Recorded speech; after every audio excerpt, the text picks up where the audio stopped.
Okay, hello and welcome to the Chaos Theatre Collective. We are celebrating the day after Valentine's Day with one of the classic romantic comedies, Twelfth Night, or What You Will, by William Shakespeare. It even has a character named Valentine in it. So, without further ado,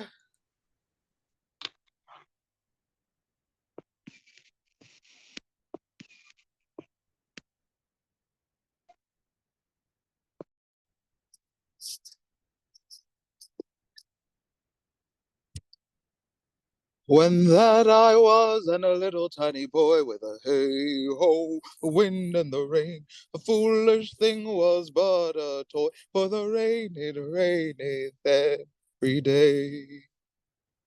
But when I came to man's estate with a hey-ho, the wind and the rain, its knaves and thieves men shut their gate, for the rain it raineth every day. But when I came alas to a wife with a hey-ho, the wind and the rain, by swaggering could I never thrive, for the rain did rain it every day. I came unto my beds with a hey-ho, the wind and the rain, with tosspot still had drunk it heads, for the rain did rain it every day. Woo!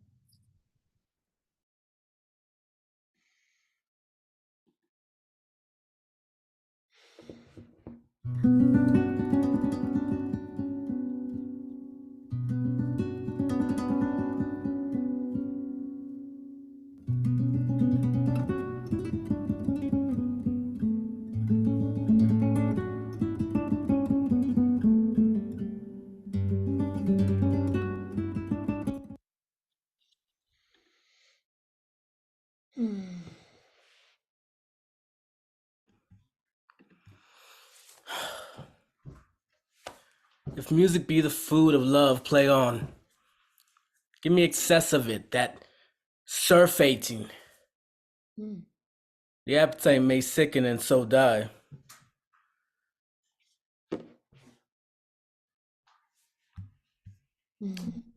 That strain again. It had a dying fall. Oh, came over my ear like the sweet sound that breathes upon a bank of violets. Stealing and giving odor. Enough, no more.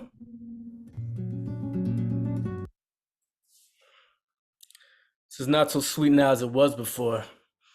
Spirit of love, oh quick and fresh art thou, that notwithstanding thy capacity receiveth as the sea, not enters there. Of what validity and such and pitch soar, but falls into abatement and low price, even in a minute, so full of shapes is fancy that it alone is high fantastical.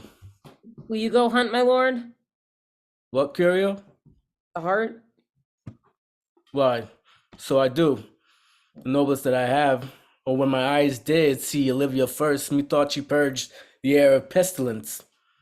That instant was I turned into a heart. My desires, like fell and cruel hounds, ever since pursue me. How now? What news from her? So please, my lord, I might not be admitted, but from our handmaiden to return this answer. The element itself, till 7 years heat, shall not behold her face at ample view, but like a cloistress she will veiled walk, and water once a day her chamber round, with eye of friendly brine, all this to season a brother's dead love, which she would keep fresh, and lasting in her sad remembrance. Oh, she that had the heart of that fine frame. It's paid his death to love, but to a brother. How would she love when the rich golden shaft hath killed the flock of all affections else that live in her? When liver, brain, and heart, these sovereign thrones are all supplied and filled, her sweet perfections with oneself king. Away before me to sweat beds of flowers, love thoughts lie rich when canopied with bowers.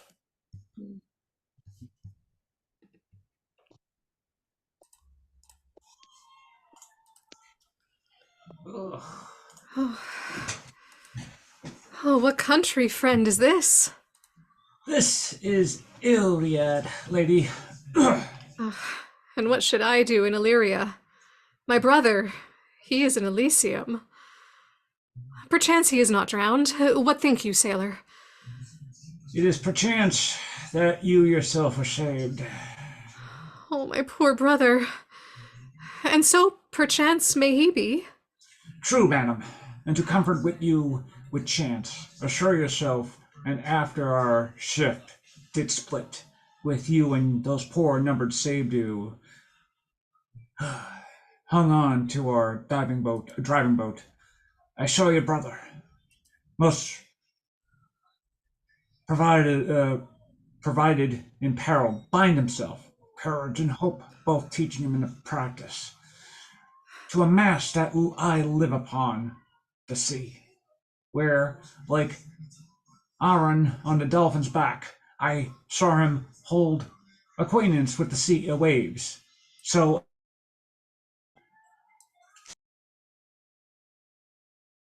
Saying so, here's gold. Mine own escape unfoldeth to my hope, whereto thy speech serves for authority, the like of him. Know'st thou this country? Aye, madam. Well, for I was born and bred. Not 3 hours' travel from this very place. Oh, well, who governs here? A noble duke, in nature as in name. What is his name? Orsarion. Orsino! I have heard my father name him. He was a bachelor then. And so is now, or was so very late. For about a month ago, I went from hence, and then 'tis was fresh in murmur, as you know, what great ones do less with private love, that he did not seek the love affair of Olivia. Oh, what's she? A virtuous maid, the daughter of a count that died some 12 months ago. Since then, leaving her in the protection of her son, her brother. Oh, sorry, his brother. His son, her brother. Who shortly also died, for whose dear love, they say, she hath adjourned the sight and company of men. Oh, that I served that lady, and might not be delivered to the world till I had made mine own occasion mellow what my estate is. Yeah, that were hard to compass, because she would admit no kind of suit. No, not the Duke's. There is a fair behavior in thee, Captain, and though that nature with a beauteous wall doth oft close in pollution, yet of thee I will believe thou hast a mind that suits with this thy fair and outward character. I prithee, and I'll pay thee bounteously, conceal me what I am, and be my aid for such disguise as haply shall become the form of my intent. I'll serve this duke. Thou shalt present me as an eunuch to him. It may be worth thy pains, for I can sing and speak to him in many sorts of music that will allow me very worth his service. What else may hap, to time I will commit. Only shape thou silence to my wit. Be you his eunuch, and your mute I'll be. When my tongue blabs, then my eyes not see. I thank thee. Lead me on.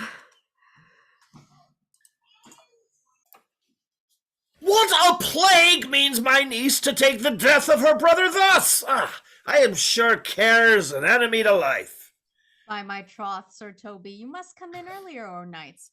Your cousin, my lady, takes great exceptions to your ill hours. Why, let her accept before accepted. Aye, but you must confine yourself within the modest limits of order. Confine?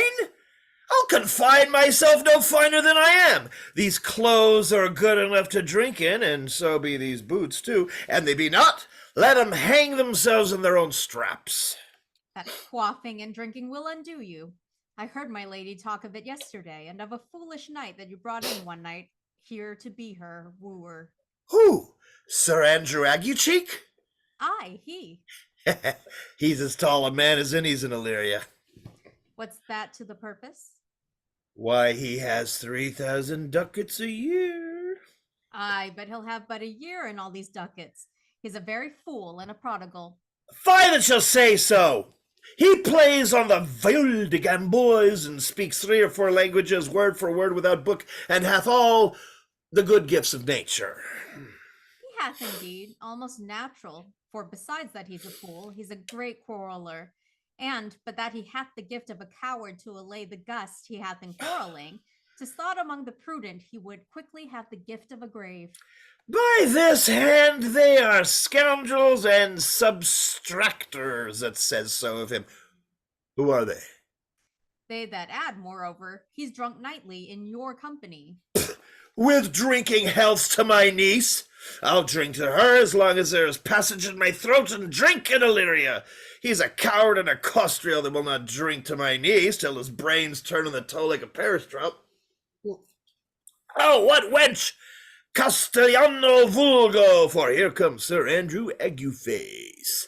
Sir Toby Belch. How now, Sir Toby Belch? Sweet Sir Andrew. Bless you, fair shrew. And you too, sir. Accost, Sir Andrew, accost. What's that? My niece's chambermaid. A good mistress, accost. I desire better acquaintance. My name is Mary, sir. A good mistress, Mary, accost. You mistake, knight. Accost is front her, board her, woo her, assail her. By my troth, I would not undertake her in this company. Is that the meaning of accost? Fare you well, gentlemen. And thou let part so, Sir Andrew, when thou mightst never draw sword again. And you part so, mistress, I would I might never draw sword again. Fair lady, do you think you have fools in hand? Sir, I have not you by the hand. Marry, but you shall have, and here's my hand. Now, sir, thought is free. I pray you, bring your hand to the buttery bar and let it drink. Oh, wherefore, sweetheart? What's your metaphor? It's dry, sir. Why, I think so. I am not such an ass, but I can keep my hand dry. But what's your jest? A dry jest, sir. Are you full of them? Aye, sir, I have them at my fingers' ends. Mary, now I let go your hand. I am barren. Oh, knight. Thou lackest a cup of canary. When did I ever see thee so put down? Oh, never in your life, I think, unless you see canary puts me down. Methinks sometimes I have no more wits than a Christian or an ordinary man has. But I am a great eater of beef, and I believe that does harm to my wits. No question. And I thought that I'd forswear it. I'll ride home tomorrow, Sir Toby. Pourquoi, my dear knight? What is pourquoi? Do or no do? I would have had bestowed that time in the tongues than I have in fencing, dancing, and bear baiting. Oh, but I had followed the arts. Then thou hadst an excellent head of hair. Oh, why would thou have mentioned my hair? Past question, for thou seest it will not curl by nature. But it becomes me well enough, does not? Excellent. It hangs like flax on a distaff, and I hope to see a housewife take thee between her legs and spin it off. Fare thou home tomorrow, Sir Toby. Your niece will not be seen, or if she be, it's 4 to 1 she'll none of me. The Count himself here hard by woos her. Shall none of the Count, shall not match above her degree, either in estate, years, nor wit. I have heard her swear it. Tut, there's life in it, man. Well, I'll stay a month longer. Ah! I'm a fellow of the strangest mind in the world. I delight in masks and revels sometimes altogether. Oh, art thou good at these kickshaws night? As any man in Illyria, whatsoever he be, under the degree of my betters. What is the galliard, knight? Faith, I can cut a caper. And I can cut the mutton to it. And I think I have the back trick, simply as strong as any man in... Oh, wherefore are these before him? Art thou like to take dust like Mistress Mall's picture? Why dost thou not go to church in a galliard and come home in a coronto? My very walk should be a jig. I would not so much as make water, but in a syncopace. What dost thou mean? Is it a world to hide virtues in? I think by the excellent constitution of thy leg it was formed under the star of the galliard. Aye, 'tis strong, and it does indifference well in a dun-colored stock. Shall we set about some revels? What else shall we do? Were we not born under Taurus? Taurus? Oh, that's sides and hearts. No, sir, it is legs and thighs. Let me see the caper. Yeah, higher, higher, higher. Excellent.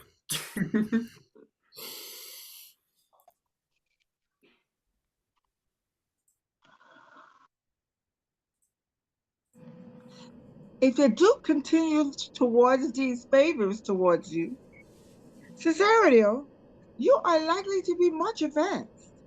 We have known you but 3 days, and already you are no stranger. You either fear his humor or my negligence, that you call in question the continuance of his love. Is he inconstant, sir, in his favors? No, believe me. I thank you. Oh, here comes the Count. Who saw Cicero? Oh! On your attendance, my lord. Here. Stand you a while aloof, Cicero. Thou knowest no less but all I have unclasped to thee the book even of my secret soul. Therefore, good youth, address thy gate unto her. Be not denied access, stand at her doors and tell them, there thy fixed foot shall grow till thou have audience. I'm sure, my noble lord, if she be so abandoned to her sorrow as it is spoke, she never will admit me. Be clamorous and leap all civil bounds, rather than make unprofited return. Say I do speak with her, my lord, what then? Oh, then unfold the passion of my love. Surprise her with discourse of my dear faith. It shall become thee well to act my woes. She will attend it better in thy youth than in nuncios of more grave aspect. I think not so, my lord. Dear lad, believe it, for they shall yet belie thy happy years that say thou art a man. Diana's lip is not more smooth and rubious. Thy small pipe is as the maiden's organ, shrill and sound, and all is simplative as a woman's part. I know thy consolation is right apt for this affair. Some 4 or 5 attend him, all, if you will, for I myself am best when least in company. Prosper well in this, and thou shalt live as freely as thy lord to call his fortunes thine. I'll do my best to woo your lady.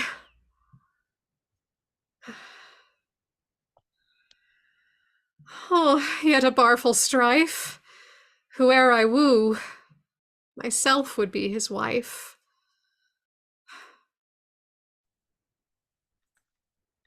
Nay, either tell me where thou hast been, or I will not open my lips so wide as a bristle may enter in way of thy excuse. My lady will hang thee for thy absence.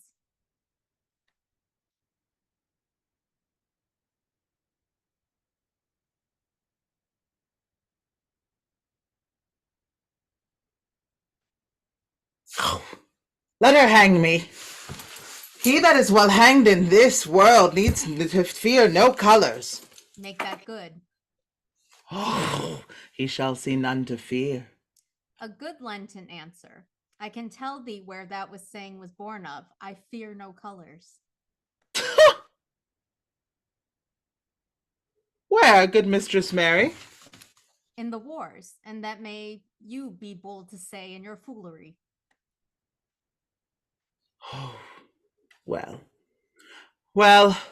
God give them wisdom that have it, and those that are fools, let them use their talents. Yet you will be hanged for being so long absent, or to be turned away. Is not that as good as a hanging to you? Oh, many a good hanging prevents a bad marriage, and for turning away, let summer bear it out. You are resolute, then? Not so, neither, but I am resolved on 2 points. That if one break, the other will hold, or if both break, your gaskins fall. Apt, in good faith, very apt. Well, go thy way. If Sir Toby would leave drinking, thou wert as witty a piece of Eve's flesh as any in Illyria. Peace, you rogue. No more of that. Here comes my lady. Make your excuse wisely. You were best. Wit, and be thy will. Put me into good fooling.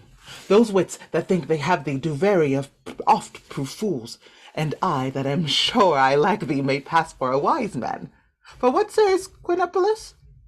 Better a witty fool than a foolish wit. God bless thee, lady!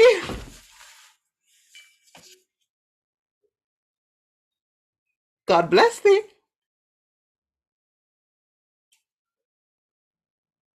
Oh, my lady, she is not here.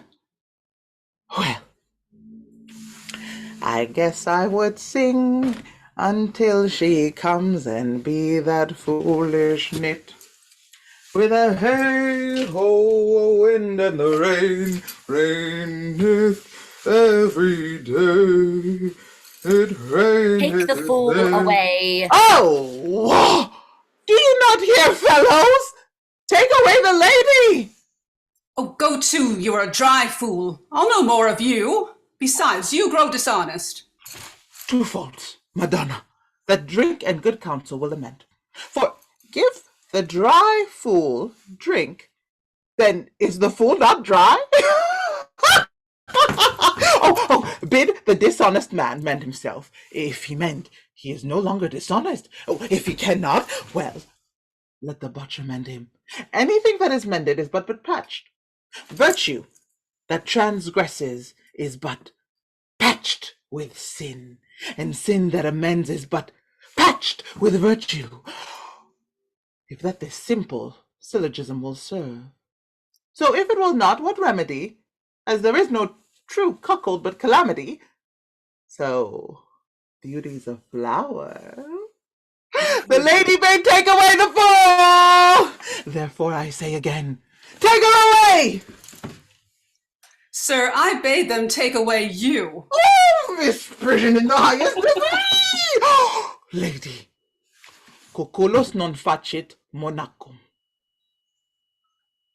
Oh, that's as much to say as I were not motley in my brain. Good Madonna, give me leave to prove you a fool. Can you do it? Dexterously, good Madonna. Make your proof. Oh, I must catechize you for it, Madonna. Good my mouse of virtue, answer me. Well, sir, for want of other idleness, I'll bide your proof. Good Madonna, why mournest thou? Good fool, for my brother's death. I think his soul is in hell, Madonna. I know his soul is in heaven, fool. The more fool, Madonna, to mourn for your brother's soul being in heaven. Take away the fool, gentlemen, take away the fool. What think you of this fool, Malvolia? Doth he not mend? Yes, and the And shall do the pain till the pangs of death shake him. Infirmity that decays the wise doth ever make the better fool.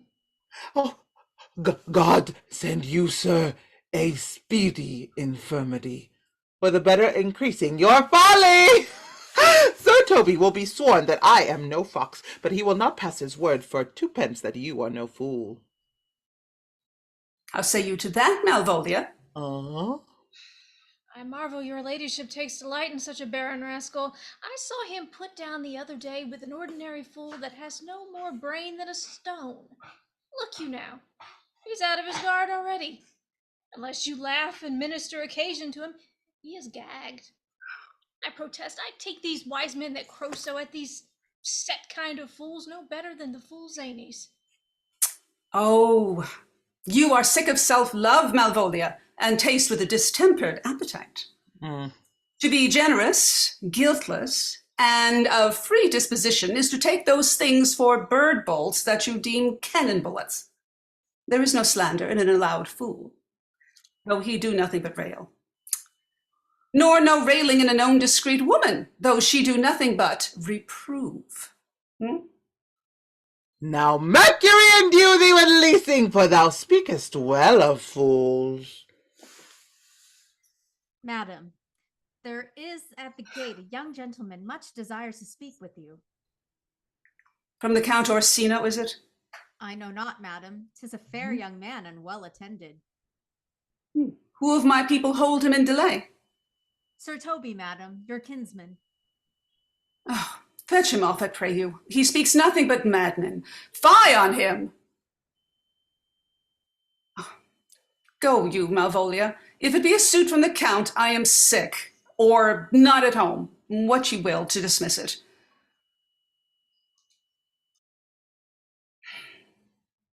Now you see, sir, how your fooling grows old and people dislike it. Oh, thou hast spoke for us, Madonna, as if thy eldest son should be a fool, whose skull Jove's cram with brains. For here he comes. One of thy kin has a most weak pia mater.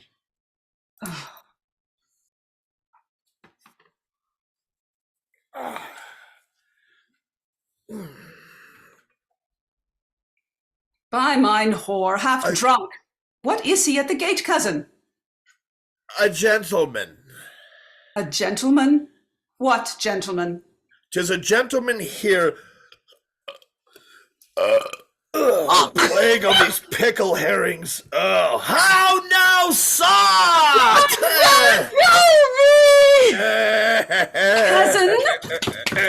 Cousin! How have you come so early by this lethargy? Lechery? I defy lechery! Oh, there's one at the gate. Aye, Mary, what is he? Let him be the devil, and he really care not. Give me faith, say I. Oh, well, all's one. What's a drunken man like, fool? Oh, like a drowned man, a fool, and a madman. One drop above heat makes him a fool. The second mads him. And a third drowns him. All right, go thou and seek the crowner and let him sit on my cuz, for he's in the 3rd degree of drink.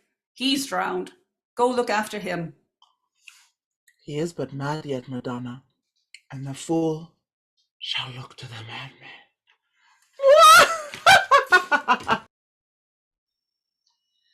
Madam, yon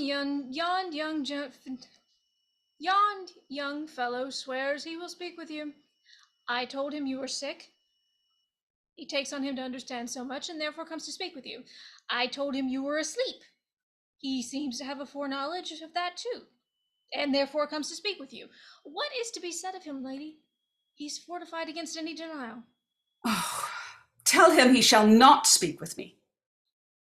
Has been told so, and he says he'll stand at your door like a sheriff's post and be the supporter to a bench, but he'll speak with you. What kind of man is he? Why, of mankind. What manner of man? A very ill manner. He'll speak with you, will you or no? Of what personage and years is he? Not yet old enough for a man, nor young enough for a boy, as a squash is before 'tis a pescod, or a codling when 'tis almost an apple. 'Tis with him in standing water between boy and man. He is very well flavored, and he speaks very shrewishly. One would think his mother's milk were scarce out of him. Well, let him approach. Call in my gentlewoman. Gentlewoman, my lady calls. Oh, here. Help me with this veil. Come throw it over my face. Well, once more, here Orsino's embassy.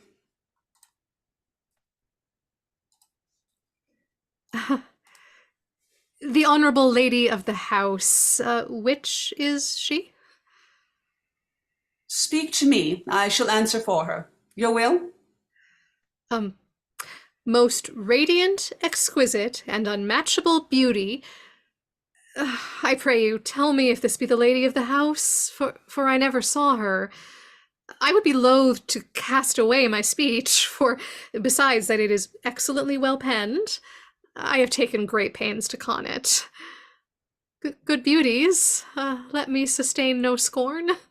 I am very comfortable even to the least sinister usage.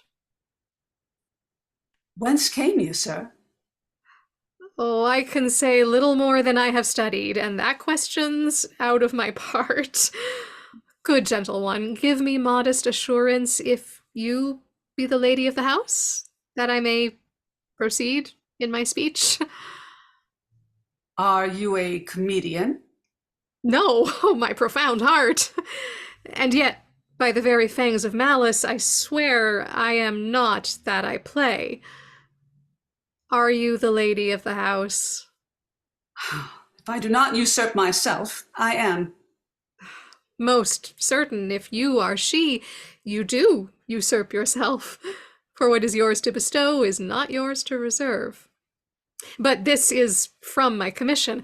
I will on with my speech in your praise, and then show you the heart of my message. Come to what is important in it. I forgive you the praise. Alas, I took great pains to study it, and 'tis poetical. It is the more like to be feigned. I pray you, keep it in. I heard you were saucy at my gates, and allowed your approach rather to wonder at you than to hear you. If you be not mad, be gone. If you have reason, be brief. 'Tis not that time of moon with me to make one in so skipping a dialogue. Will you hoist sail, sir? Here lies your way. No, good swabber, I am to hull here a little longer. Some mollification for your giant sweet lady. Tell me your mind. I am a messenger. I'm sure you have some hideous matter to deliver within the courtesy of it is so fearful. Speak your office. It alone concerns your ear. I bring no overture of war, no taxation of homage. I hold the olive in my hand. My words are as full of peace as matter. And yet you began rudely. What are you? What would you? The rudeness that hath appeared in me, I have learned from my entertainment. What I am and what I would are as secret as maidenhead. To your ears, divinity. To any others, profanation. Give us this place alone. We will hear this divinity. Now, sir, what is your text? Most sweet lady. Comfortable doctrine, and much may be said of it. Where lies your text? In Orsino's bosom. In his bosom? In what chapter of his bosom? To answer by the method, in the first of his heart. Ah, I have read it. It is heresy. Have you no more to say? Good madam, let me see your face. Have you any commission from your lord to negotiate with my face? You are now out of your text. But we will draw the curtain and show you the picture.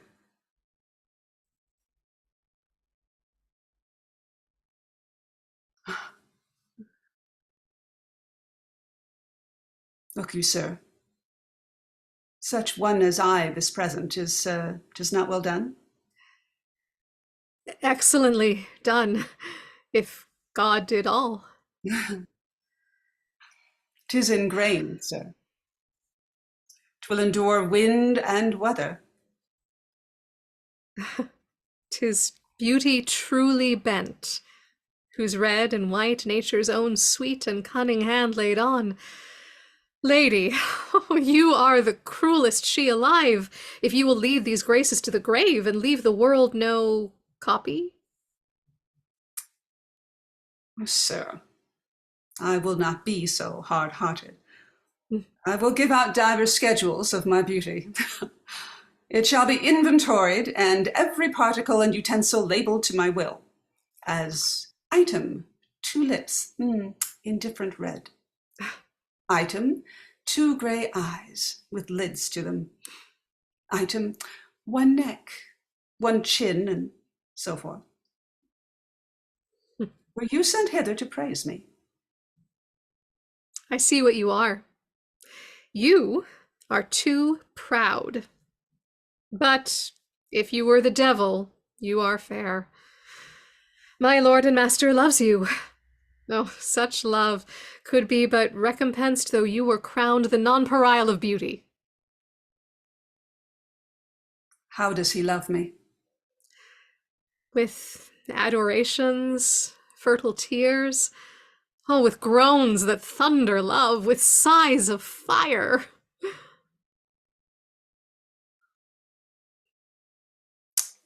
Your lord does know my mind. I cannot love him. Yet I suppose him virtuous, know him noble, of great estate, of fresh and stainless youth, in voices well divulged, free, learned and valiant, and in dimension and the shape of nature a gracious person. And yet I cannot love him. He might have took his answer long ago. If I did love you in my master's flame, with such a suffering, such a deadly life, in your denial I would find no sense. I would not understand it. Why? What would you? Make me a willow cabin at your gate, and call upon my soul within the house, write loyal cantons of contemned love, and sing them loud even in the dead of night. Hallow your name to the reverberate hills, and make the babbling gossip of the air cry out, Olivia! Oh, you should not rest between the elements of air and earth, that you should pity me. You might do much. What is your parentage? Above my fortunes, yet my state is well. I am a gentleman. Get you to your lord. I cannot love him. Let him send no more, unless perchance you come to me again to tell me how he takes it. Fare you well. I thank you for your pains. Spend this for me. Oh, I am no feed post, lady. Keep your purse. My master, not myself, lacks recompense. Love makes his heart of flint that you shall love, and let your fervor, like my master's, be placed in contempt. Farewell, fair cruelty.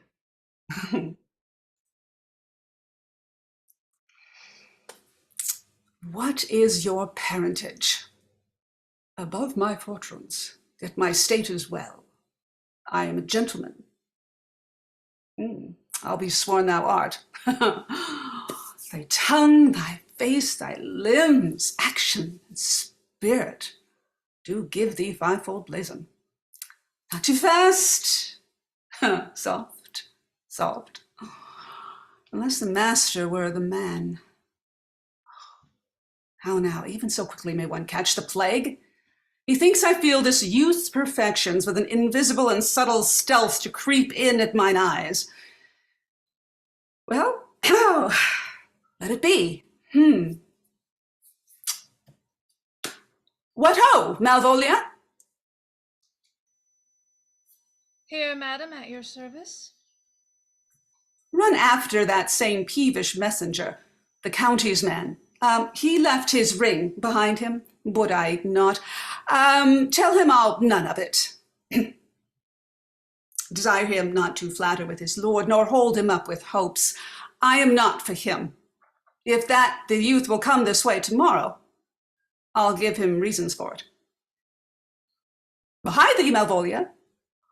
Madam, I will. I do not know what, and fear to find. Mine eye too great a flatterer for my mind. Fate, show thy force. Ourselves we do not owe. What is decreed must be, and be this so.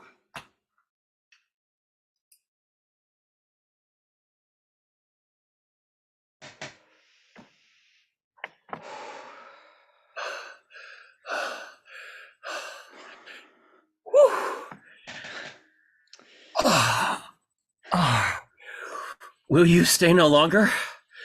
Nor will you not that I go with you? By your patience, no. My stars shine darkly over me. The malignancy of my fate might perhaps distemper yours. Therefore, I shall crave of you your leave, that I may bear my evils alone. It were a bad recompense for your love to lay any of them on you. Let me know of you, whither you are bound. Oh, no sooth, sir. My determinate voyage is mere extravagancy. But I perceive in you so excellent a touch of modesty that you will not extort from me what I am willing to keep in. Therefore it changes me and manners rather to express myself. You must know of me then, Antonio. My name is Sebastian, which I called Rodrigo. My father was that Sebastian of Messalene, whom I know you have heard of. He left behind him myself and a sister, both born in an hour. If the heavens had been pleased, would we had so ended. But you, sir, altered that. For some hour before you took me from the breach of the sea was my sister drowned. Alas the day. A lady, sir, though it was said she much resembled me, was yet of many accounted beautiful. But though I could not with such estimable wonder over far believe that, yet thus far I will boldly publish her. She bore a mind that envy could not but call fair. She is drowned already, sir. With salt water, though I seem to drown her remembrance again with more. Pardon me, sir. Your bad entertainment. Oh, good Antonio, forgive me your trouble. If you will not murder me for my love, let me be your servant. If you will not undo what you have done, that is, kill him who you have recovered, desire not. Will fare you well at once. My bosom is full of kindness, and I am yet so near the manners of my mother that upon the least occasion more, mine eyes will tell tales of me. I am bound to Count Orsino's court. Farewell. The gentleness of all the gods go with thee. I have many enemies in Orsino's court, else would I very shortly see thee there. But come what may, I do adore thee so, that danger shall seem sport, and I will go.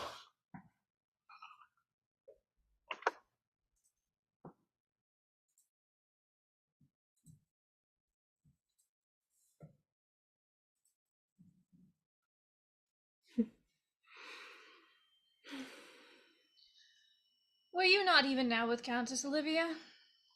Even now, sir. On a moderate pace, I have since arrived but hither. She returns this ring to you, sir. She might have saved me my pains to have taken it away yourself. She adds, moreover, that you should put your lord into a desperate assurance she will none of him. And one more thing, that you be never so hardy to come again in his affairs, unless it be to report your lord's taking of this. Receive it so. She took the ring of me? No, I'll have none of it. Come, sir, you peevishly threw it at her, and her will is that it should be so returned. If it be worth stooping for, there it lies in your eye. If not, be it his that finds it. I left no ring with her. What means this lady? Fortune forbid my outside have not charmed her. She made much good view of me. Indeed, so much that methought her eyes had lost her tongue, for she did speak in starts, distractedly.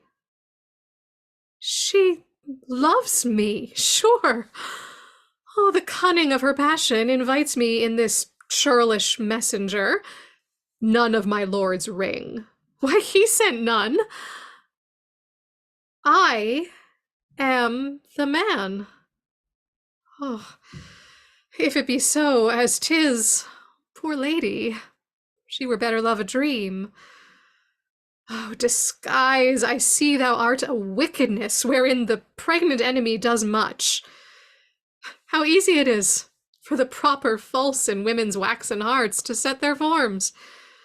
Alas, our frailty is the cause, not we, for such as we are made of, such we be. How will this fadge? Oh, my master loves her dearly, and I, poor monster, fond as much on him, and she, mistaken, seems to dote on me. Oh, what will become of this? As I am man, my state is desperate for my master's love. As I am woman, now, alas the day, what thriftless sighs shall poor Olivia breathe? Oh, time! 'Tis thou that must untangle this, not I. It is too hard a knot for me to untie. Approach, Sir Andrew! Not to be abed after midnight is to be up betimes, and deliculo sorgere thou knowest. Nay, by my troth, I know not. But I know to be up late is to be up late. A false conclusion. I hate it as an unfilled can. To be up after midnight and to go to bed then is early, so that to go to bed after midnight is to go to bed betimes. Does not our lives consist of the 4 elements? So they say, but I think it rather consists of eating and drinking. Thou art a scholar, therefore let us eat and drink. Maria, a stoup of wine. Oh, here comes the fool, Ife. How now, my hearts? Did you never see the picture of we three? Welcome, ass. And now let's have a catch. By my troth, the fool has an excellent breast. Hey. I had rather than 40 shillings I had such a leg, and so sweet a breath to sing as the fool has. In sooth, thou wast in very gracious fooling last night, when thou spokest of Pygmalion of the Vapians passing the equinoctial of Acuibus. Well, that was very good, if faith. I had sent the 6 pence for thy layman, hadst it? I did impeticos thy gratulity, for Malvolia's nose is no whipstock. My lady has a white hand, and the Myrmidons are no bottle alehouses. Oh, excellent. Why, this is the best fooling when all is done. And now, a song. Come on, there's 6 pence for you. Now, let's have a song. There's a kestrel of me too. If one night would you have a love song or a song of good life? A love song, a love song. I care not for good life. Oh, mistress mine, where are you roaming? Oh, stay and hear your true love's coming. That can sing both high and low. Trip no further, pretty sweeting. Journeys end in lovers' meeting. Every wise man's son doth just know. Excellent, good, Faith. Good. What is love? 'Tis not hereafter. Present mirth hath present laughter. What's to come is still unsure. In delay there lies no plenty. Then come kiss me, sweet and 20. Youth's a stuff will not endure. A mellifluous voice, as I am true knights. A contagious breath. A very sweet and contagious, Faith. To hear by the nose, it is dulcet in contagion. But shall we make the welkin dance indeed? Shall we rouse the night owl in a catch that will draw 3 souls out of one weaver? Shall we do that? And you love me, let's do it. I am a dog at catch. By our lady, sir, and some dogs will catch well. Most certain. Let our catch be thou knave. Ooh. Hold thy peace, thou knave! Knight, I shall be constrained to call thee knave, knight. 'Tis not the first time I have constrained one to call me knave. Begin, fool. It begins, hold thy peace. I shall never begin if I hold my peace. Good, in faith, come. Begin. Hold thy peace!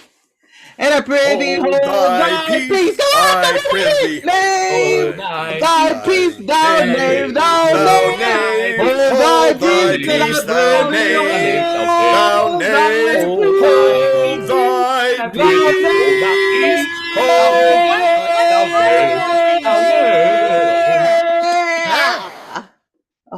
If my lady have not called up her steward Malvolia and bid her turn you out of doors, never trust me.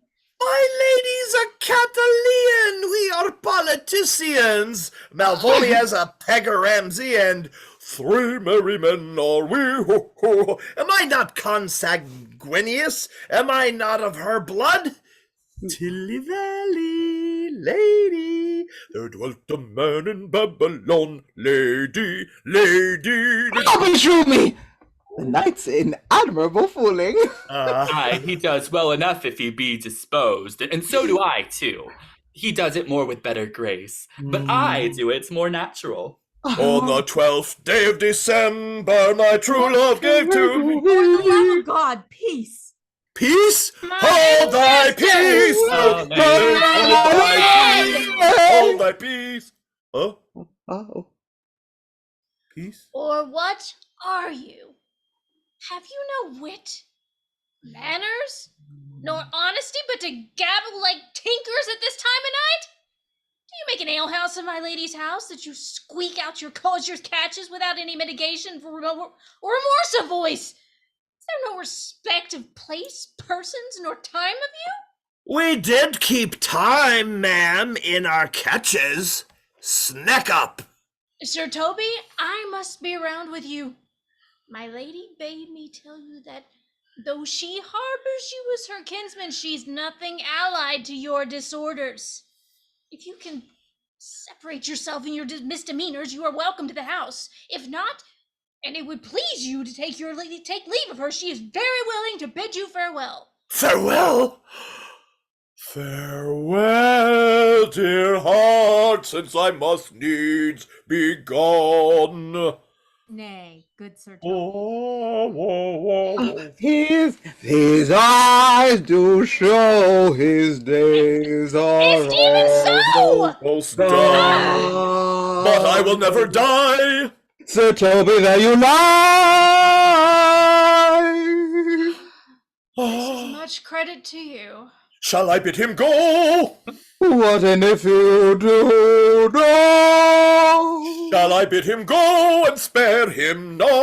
Oh, no, you dare not. Out of tune, sir, you lie. Art thou any more but a steward? Dost thou think because thou art virtuous there shall be no more cakes and ale? Yes, by Saint Anne, and ginger shall be hot in the mouth too! Thou art the right. Go, ma'am, rub your chain with crumbs. A stoup of wine, Maria! Mistress Mary, if you prized my lady's favor at anything more than contempt, you would not give means for this uncivil rule. She shall know of it by this hand. Go shake your ears. It were as good indeed as to drink when a man's hungry. To challenge him in the field, then break a promise with him and make a fool of him. Do it, knight. I'll write thee a challenge, or I'll deliver thy indignation to her by word of mouth. Sweet Sir Toby, be patient for tonight. Since the youth of the counts was today with my lady, she is much out of quiet. For Madame Malvolia, let me alone with her. If I do not gull her into a nay word and make her a common recreation, do not think I have wit enough to lie straight in my bed. I know I can do it. Possess us, tell us something of her. Marry, sir, sometimes she is a kind of Puritan. Oh, if I had thought that, I'd beat her like a dog.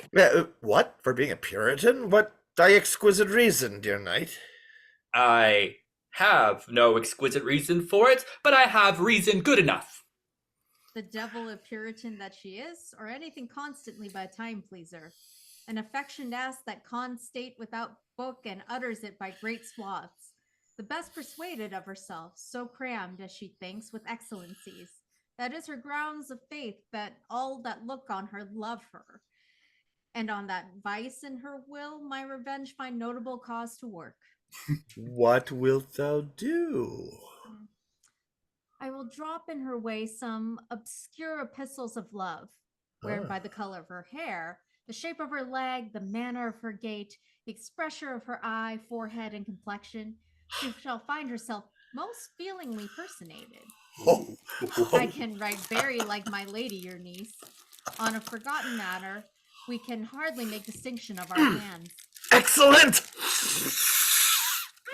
I smell a device! Well, I have it in my nose, too. She shall think that by the letters that thou wilt drop, that they come from my niece, and that she's in love with her. My purpose is indeed a horse of that color. And your horse now would make her an ass. I doubt not. Or 'twill be admirable. Sport royal, I warrant you. I know my physic will work with her.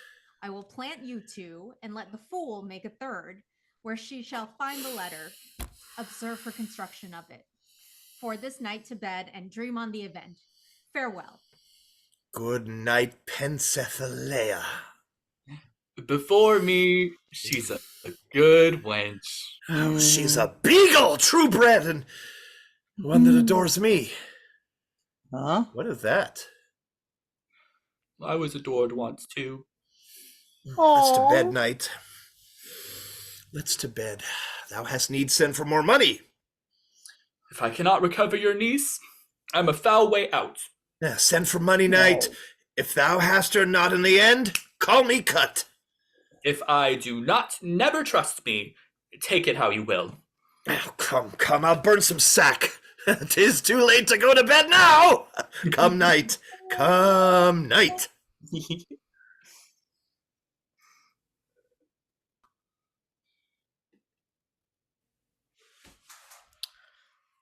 Give me some music.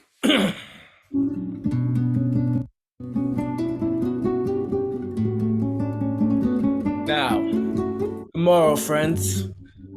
Now, good Cesario, but that piece of song, that old and antique song we heard last night, methought it did relieve my passion much more than light airs and recollected turns of these most brisk and giddy-paced times. Come, but one verse.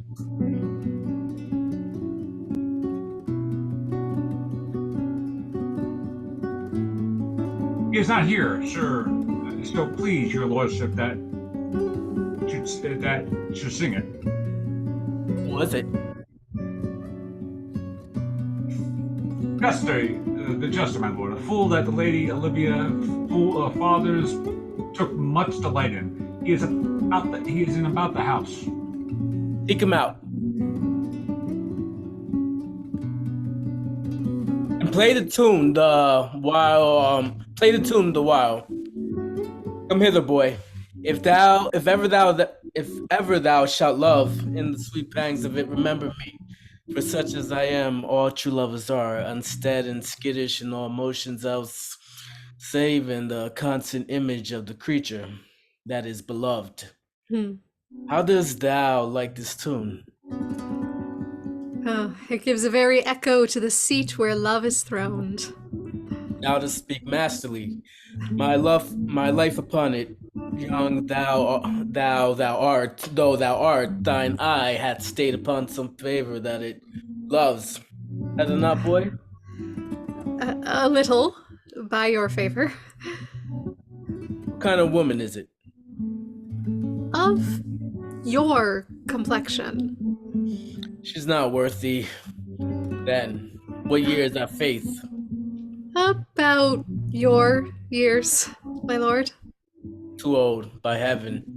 But still the woman taken elder than herself. So where she to him? So sway she level in her husband's heart for, boy, however we do praise ourselves. Our fancies are more giddy and uniform, more longing, wavering, sooner lost and worn than women's are. I think it well, my lord. And let thy love be younger than thyself, for thy affection cannot hold a bent. Women are as roses, whose fair flower being once displayed, doth fall that very hour. And so they are. Alas, that they are so, to die even when they to perfection grow. Oh, fellow, come, the song we had last night. Mark it, Cesario. It is old and plain, the spinsters and the knitters in the sun and the free maids that weave their thread with bones. Do use to chant it. It is silly soothe and dallies with the innocence of love, like the old age. Are you ready, sir? Aye. Prithee, sing. Come away, death, and in sad cypress let me be laid. Fly away, breath, I am slain by a fair, cruel maid. My shroud of white stuck all with you. Oh, prepare it, My part of death no one so true did share it. Not a flower sweet, on my black coffin let there be strown. Not a friend greet my poor corpse where my bones shall be thrown. 1,000 sighs to save, lay me away. Sad true lover, never find my grave to weep there. There's for thy pains. Oh! No pains, sir. I take pleasure in singing, sir. I'll pay thy pleasure then. Truly, sir, and pleasure will be paid one time or another. Give me now leave to leave thee. Now the melancholy God protect thee, and the tailor make thy doublet of changeable taffeta, for thy mind is a very opal. I would have men of such constancy put to sea, that their business might be everything and their intent everywhere, for that always makes a good voyage of nothing. Farewell! Farewell! Let all the rest give place. Once more, Cesario, get thee to yon same sovereign cruelty. Tell her my love more noble than the world prizes not quantity of dirty lands, the parts that fortune hath bestowed upon her. Tell her I hold as goodly as fortune, but 'tis that miracle and queen of gems that nature pranks her and attracts my soul. But if she cannot love you, sir. I cannot be so answered.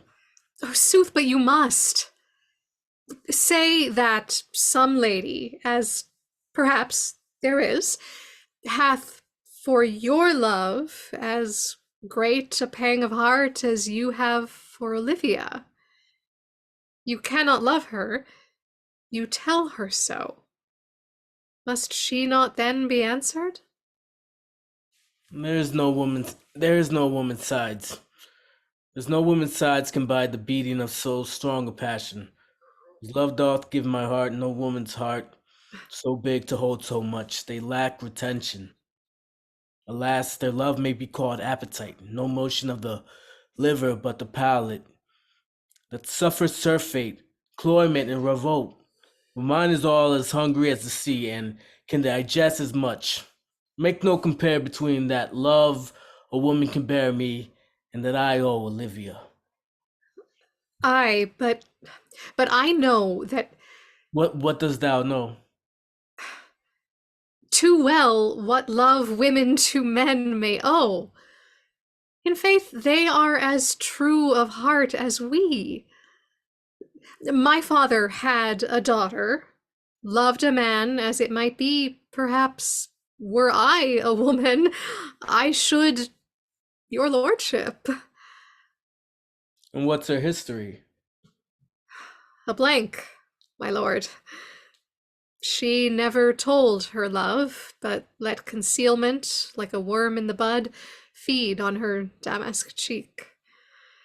She pined in thought, and with a green and yellow melancholy she sat like Patience on a monument, smiling at grief. Was this not love indeed? We men may say more, swear more, but indeed, our shows are more than will, for still we prove much in our vows, but little in our love. But died thy sister of her love, my boy? I am all the daughters of my father's house, and all the brothers, too, and yet I know not. Sir, shall I to this lady? Aye, that's the theme. To her in haste, give her this jewel. Say my love can give no place, buy no deny. Come thy way, Signor Fabian. Yes. Nay, I'll come. If I lose a scruple of this sport, let me be boiled to death with melancholy. Wouldst thou not be glad to have this rascally sheep-biter come by some notable shame? I would exult, man. You know she brought me out of favor with my lady about a bear baiting here.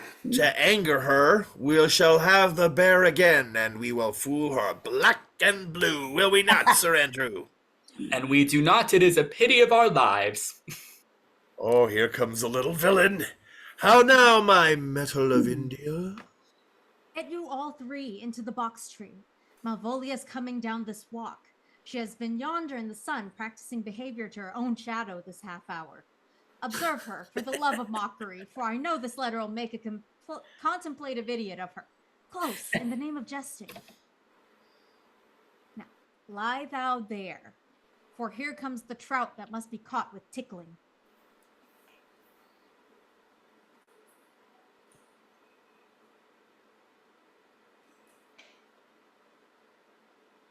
"'Tis but fortune, all is fortune. Maria once told me she did affect me, and I have heard herself come thus near that she should she fancy it should be of my complexion.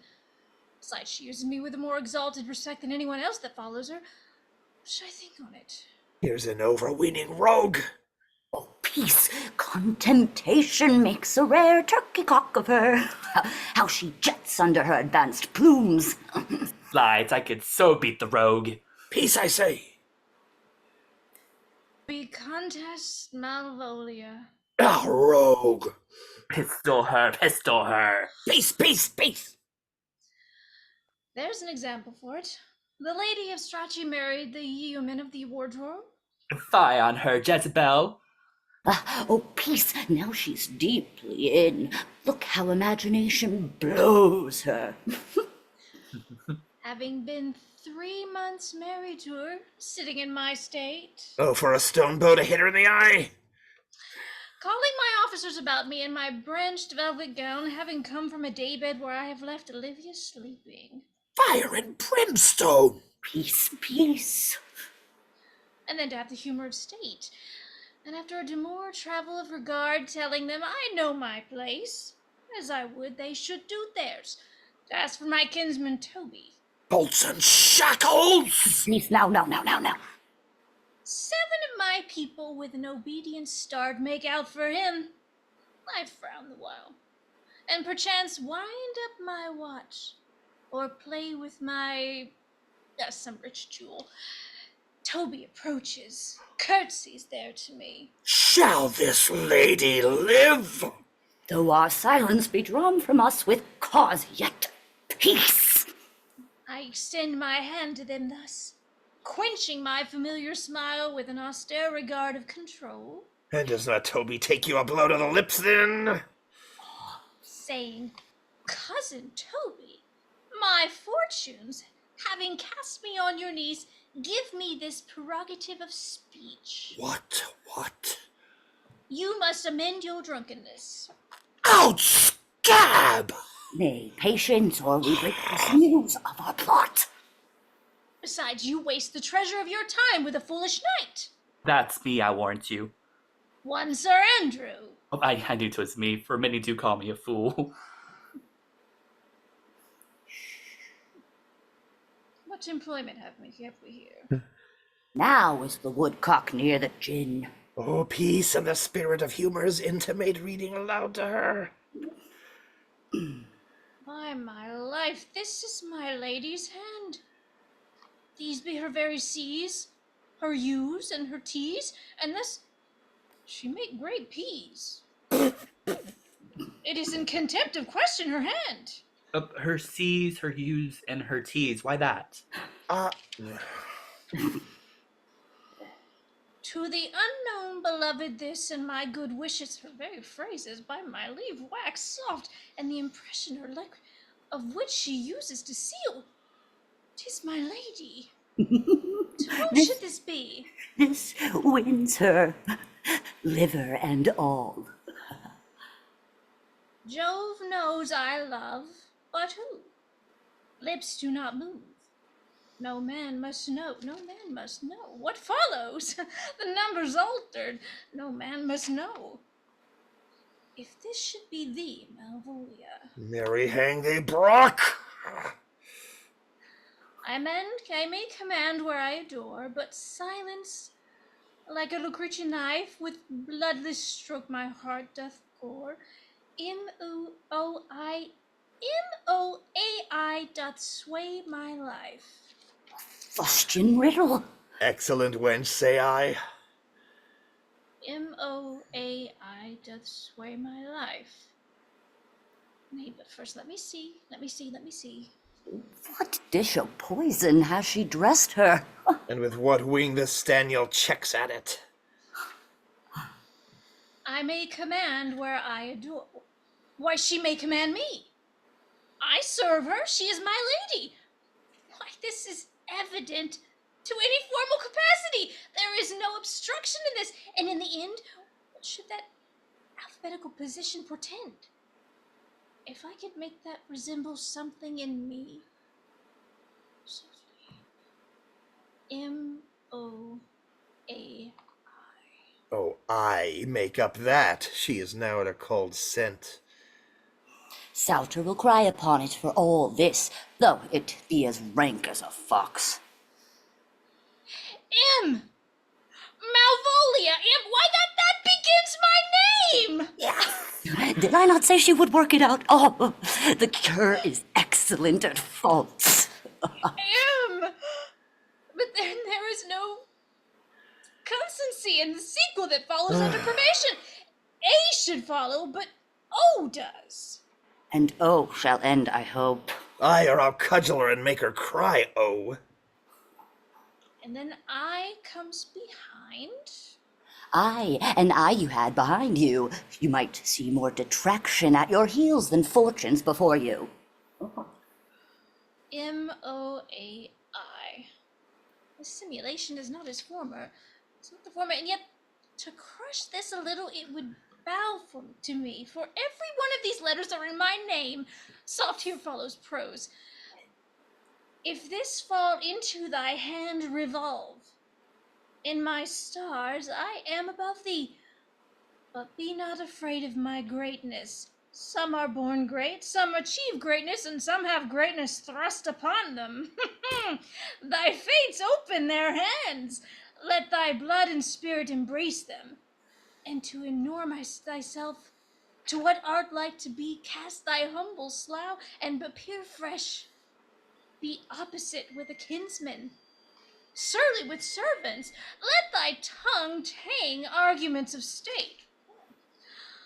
Put thyself into the trick of singularity. She thus advises thee that sighs for thee. Remember who commended thy yellow stockings and wished to see thy ever cross-gartered. I say remember.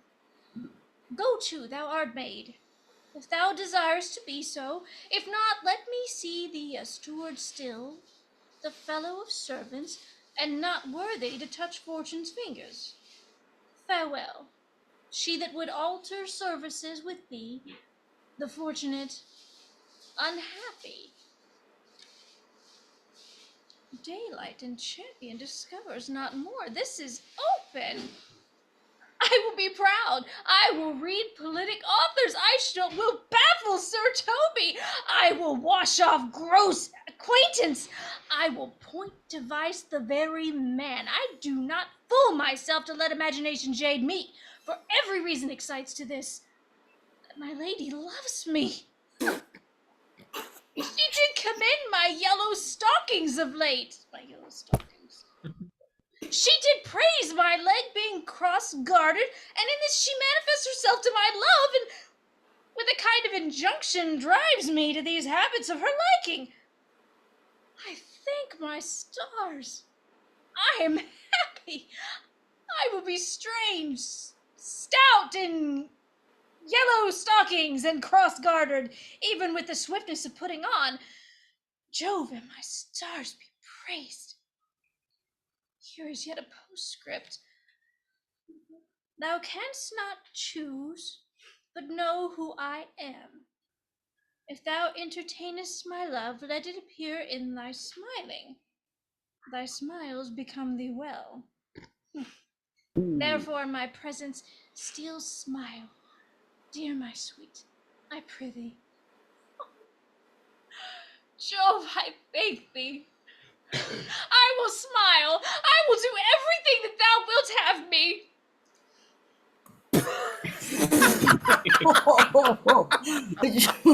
I will not give my part of this sport for a pension of thousands to be paid off from the Sophie. I could marry this wench for this device. So could I, too. And ask no other dowry with her but such another jest. Nor I either. Oh, here comes my nobler goal catcher. Oh, wilt thou set thy foot on my neck? Oh, or mine either. Shall I play my freedom at trade trip and become thy bond slave? In faith, or I either. Oh, why thou hast put her in such a dream that when the image of it leaves her, she must run mad. Nay, but say true, does it work upon her? Like aquavitae with a midwife. If you will then see the fruits of the sport, mark her first approach before my lady. She will come to her in yellow stockings, and 'tis a color she abhors, and cross-gartered, a fashion she detests. And she will smile upon her, which will now be so unsuitable to her disposition, being addicted to a melancholy as she is, that it cannot but turn her into a notable contempt. If you will see it, follow me. To the gates of Tartar, thou most excellent devil of wit. I'll make one too. Okay. All right, Andrew.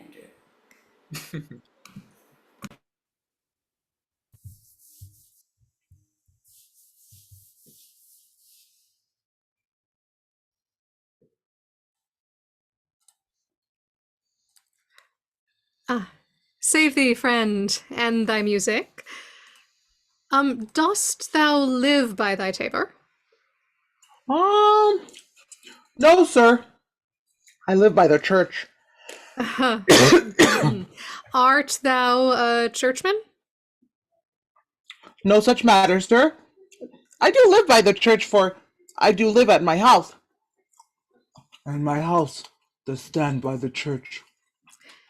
So thou mayst say the king lies by a beggar, if a beggar dwell near him, or the church stands by thy tabor, if thy tabor stand by the church. You have said, sir. To see this age, a sentence is but a cheverel glove to a good wit. How quickly the wrong side may be turned outward. Oh, nay, that's certain. They that dally nicely with words may quickly make them wanton. I would therefore my sister had had no name, sir. Why, man? Why, sir, her name's a word, and to dally with that word might make my sister wanton. But indeed, words are very rascals, since bonds disgrace them. Thy reason, man? Truth, sir! I can yield none without words, and words are grown so false, I am loath to prove reason with them. I warrant thou art a merry fellow, and carest for nothing. Not so, sir. I do care for something. But in my conscience, sir, I do not care for you! If that be to care for nothing, sir, I wouldn't make you invisible! Art thou not the Lady Olivia's fool? No, indeed, sir. The Lady Olivia has no folly. She will keep no fool, sir, till she be married. And fools are as like husbands as pilchers are to herrings. The husbands the bigger. I am indeed not her fool, but her corrupter of words. Well, I saw thee late at the Count Orsino's. Oh, sir! Does walk about the orb like the sun. It shines. I would be sorry, sir, but the fool should be as oft with your master as with my mistress. I think I saw your wisdom there. Nay. An thou pass upon me, I'll no more with thee. Hold. Here's expenses for thee. Oh, now Joe, and his next commodity of hair, send thee a beard. Oh, by my troth, I'll tell thee, I am almost sick for one, though I would not have it grow on my chin. Is the lady within? Would not a pair of these have bread, sir? Yes, being kept together and put to use. I would play Lord Pandarus of Phrygia, sir, to bring a cressedat to this Troilus. I understand you, sir. 'Tis well begged. Oh! The matter, I hope, is not great, sir. Begging but a beggar. Cressida was a beggar. My lady is within, sir. Ah. I will conjure to them whence you come, who you are, and what you would are out of my welkin. I might say element, but the word is overworn. Oh, this fellow is wise enough to play the fool, and to do that well craves a kind of wit. He must observe their mood on whom he jests, the quality of persons and the time, and, like the haggard, check at every feather that comes before his eye. This is a practice as full of labor as a wise man's art. For folly that he wisely shows is fit, but wise men, folly fallen, quite taint their wit. Save you, gentlemen. And you, sir? Do you booze Gardy Monsieur?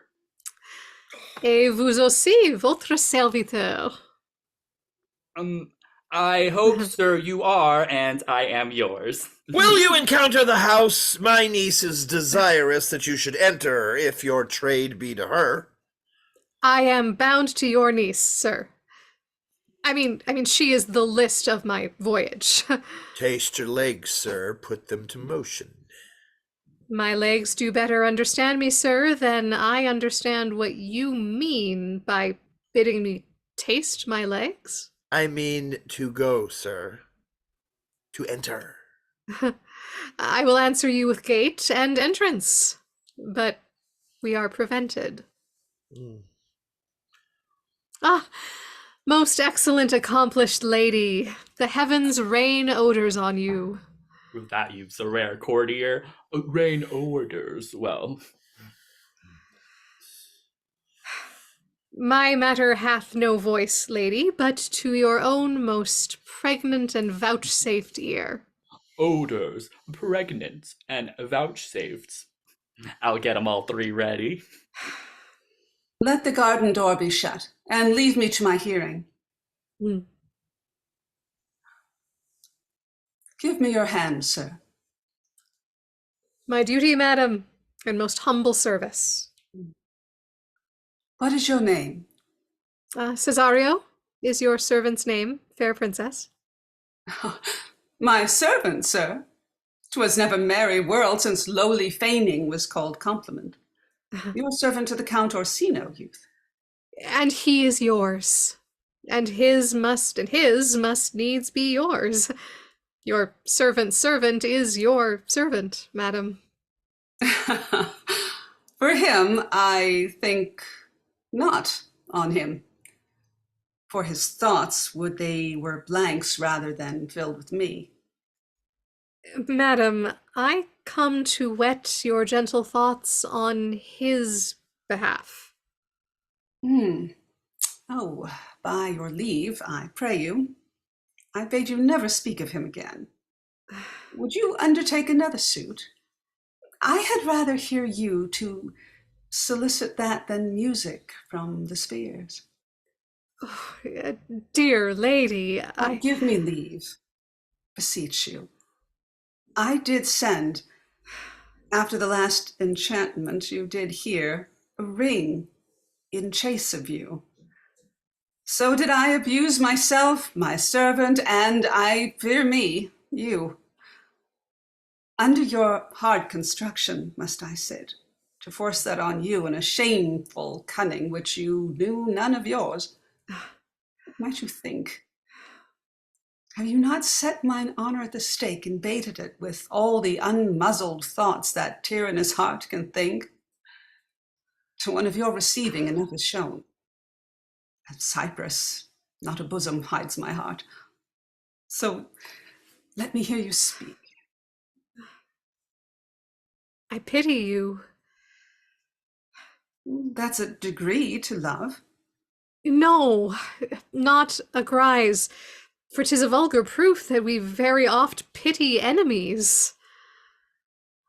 Why, then methinks 'tis time to smile again. O world, how apt the poor are to be proud. If one should be a prey, how much the better to fall before the lion than the wolf.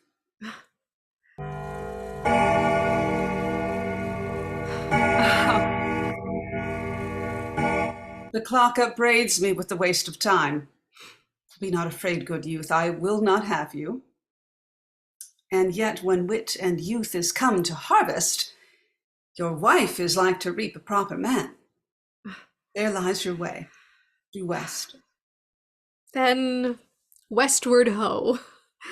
Grace and good disposition attend your ladyship. You'll nothing, madam, to my lord by me? Stay, I prithee, tell me what thou thinkest of me. That you do think you are not what you are. If I think so, I think the same of you. Oh, then you think right. I am not what I am. I would you were as I would have you be. Would it be better, madam, than I am? I wish it might, for now I am your fool. Oh, a deal of scorn looks beautiful in the contempt and anger of his lip. Murderous guilt shows not itself more soon than love that would seem hid. Love's night is noon.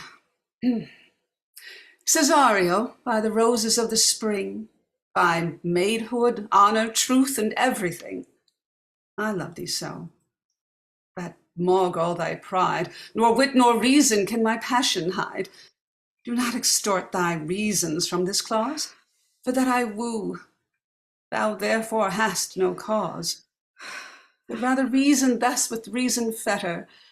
Love sought is good, but given unsought is better. By innocence I swear, and by my youth, I have one heart, one bosom, and one truth, and that no woman has, nor never none shall mistress be of it, save I alone. And so adieu, good madam. Nevermore will I my master's tears to you implore. Yet come again, for thou perhaps mayest move that heart which now abhors to like his love.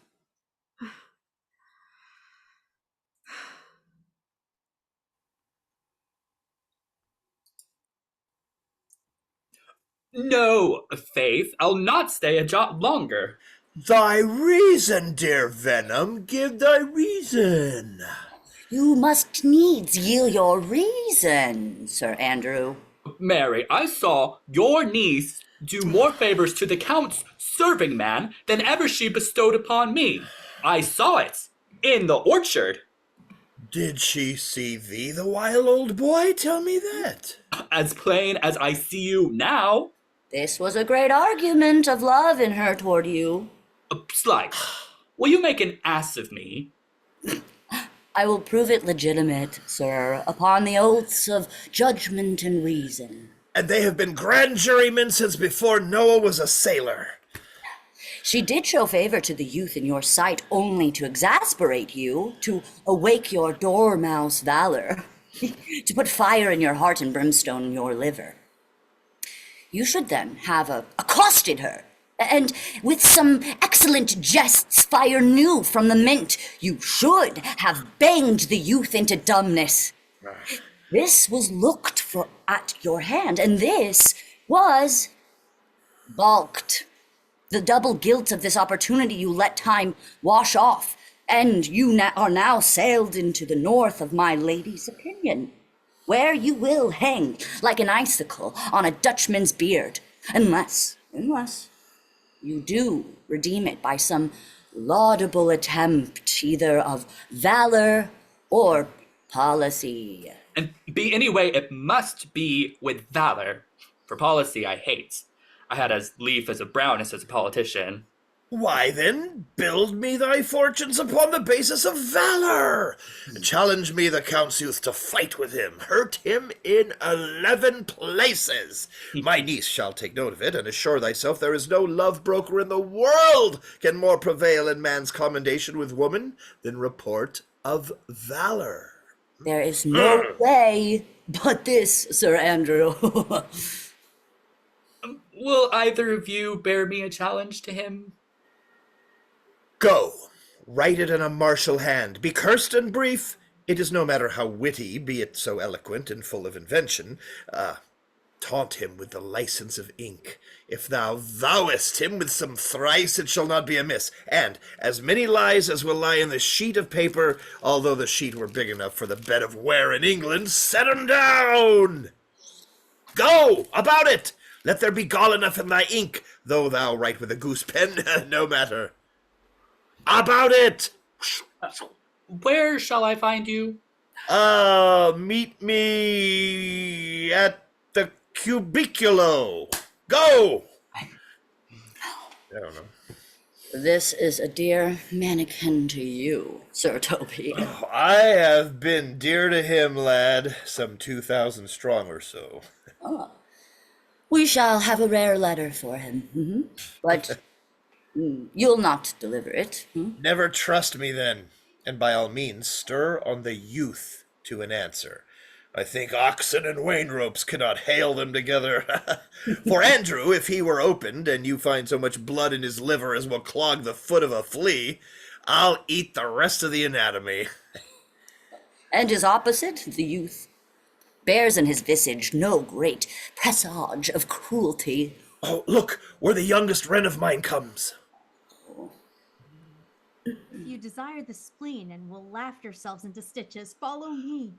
Yon gull Malvolia has turned heathen, a very renegado, for there's no Christian that means to be saved by believing rightly can ever believe such impossible passages of grossness. She's in yellow stockings.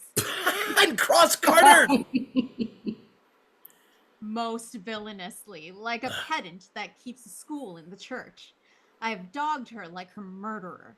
She does obey every point of the letter that I dropped to betray her.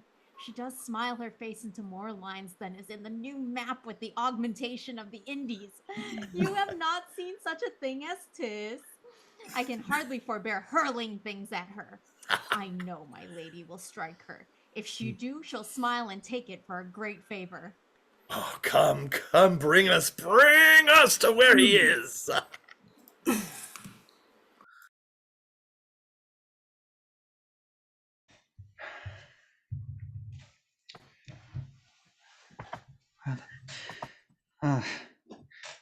I would not by my will have troubled you, but since you make your pleasure of your pains, I will no further chide you. I could not stay behind you. My desire, more sharp than filed steel, did spur me forth, and not all love to see you, though so much as might have drawn one to a longer voyage. But jealousy of what might befall your travel, being skilless in these parts, which to a stranger, unguided and unfriended, often prove rough and unhospitable. My willing love, the rather by these arguments of fear, set forth in your pursuit. My kind Antonio, I can no other answer make but thanks. And thanks. And ever thanks. And oft good turns are shuffled off with such uncurrent pay. But where my worth as is my conscience firm, you should find better dealing. What's to do? Oh, shall we go see the relics of this town?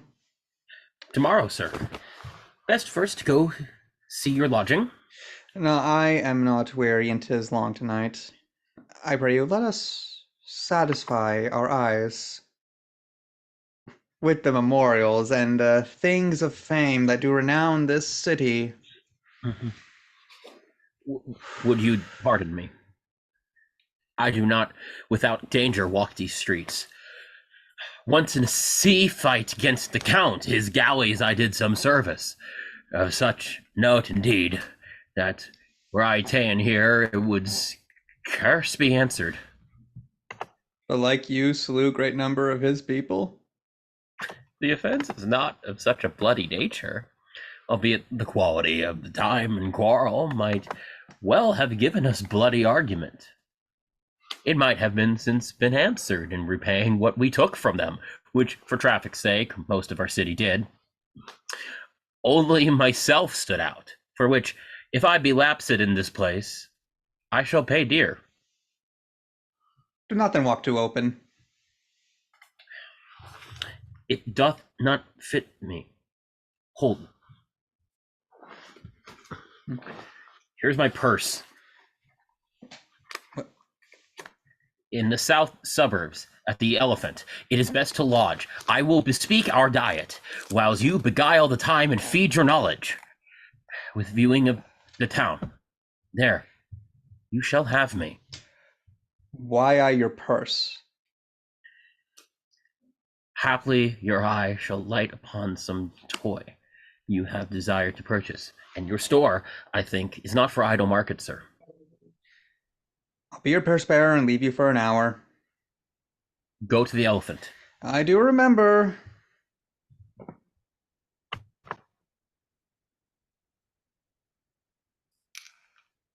I have sent after him. He says he'll come. How shall I feast him? What bestow of him? For youth is bought more oft than begged or borrowed. I speak too loud. Where's Malvolia?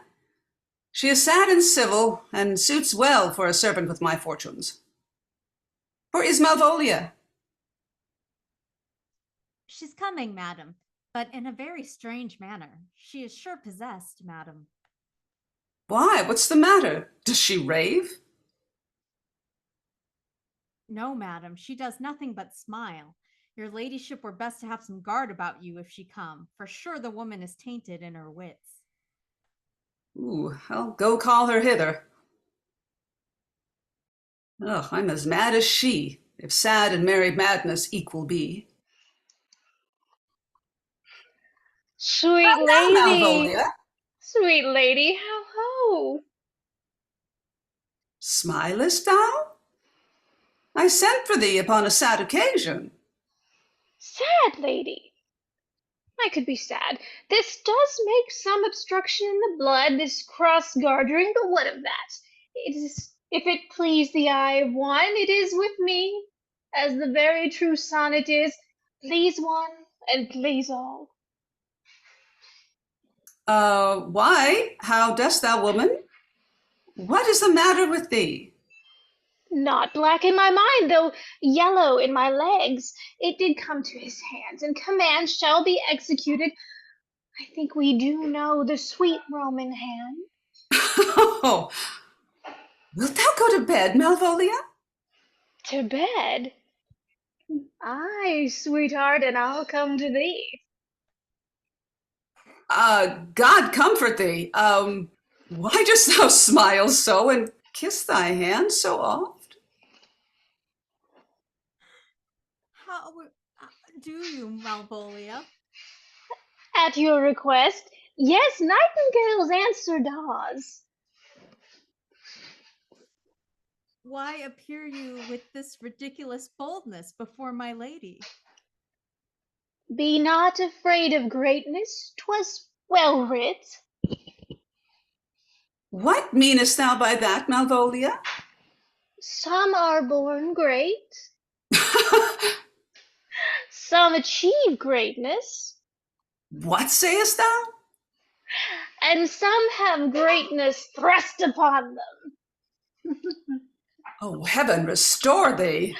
Remember who commended thy yellow stockings, Thy yellow stockings? and wished to see thee cross-gartered. Cross-gartered.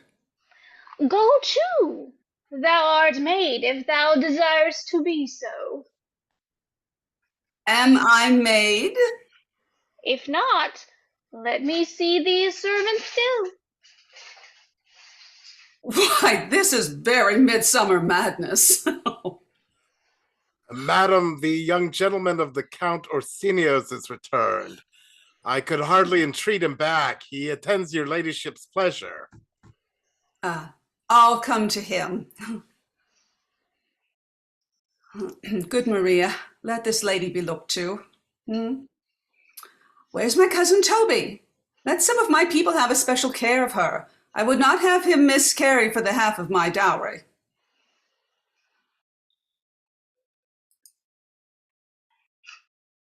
Oh, do you come near me now? No worse man than Sir Toby to look to me. This concurs directly with the letter. She sends him on purpose, that I may appear stubborn for him, and she incites me to that in the letter. Cast thy humble slough, she says, be opposite with the kinsmen, surly with servants. Let thy tongue tang with arguments of state, put thyself into the trick of singularity, and consequently sets down the manner how, as a sad face, a reverend carriage, a slow tongue, in the habit of some served note, and so forth. I have limed her, but it is Jove's doing, and Jove make thee thankful. And when she went away now, let this lady be looked to. Lady, not Malvolia, nor after my degree, but lady. Why, everything adheres together, that no dram of a scruple, no scruple of a scruple, no obstacle, no incredulous or unsafe circumstance, what can be said? Nothing that can become between me and the full prospect of hope. Well, Jove, not I, is the doer of this, and he is to be thanked. Which way is she? In the name of sanctity. If all the devils of hell be drawn in little, and Legion himself possesseth her, yet I'll speak to her. Here she is, here she is. How is it with you, madame? How is it with you, woman? Go off! I discard you! Let me enjoy my private! Go off!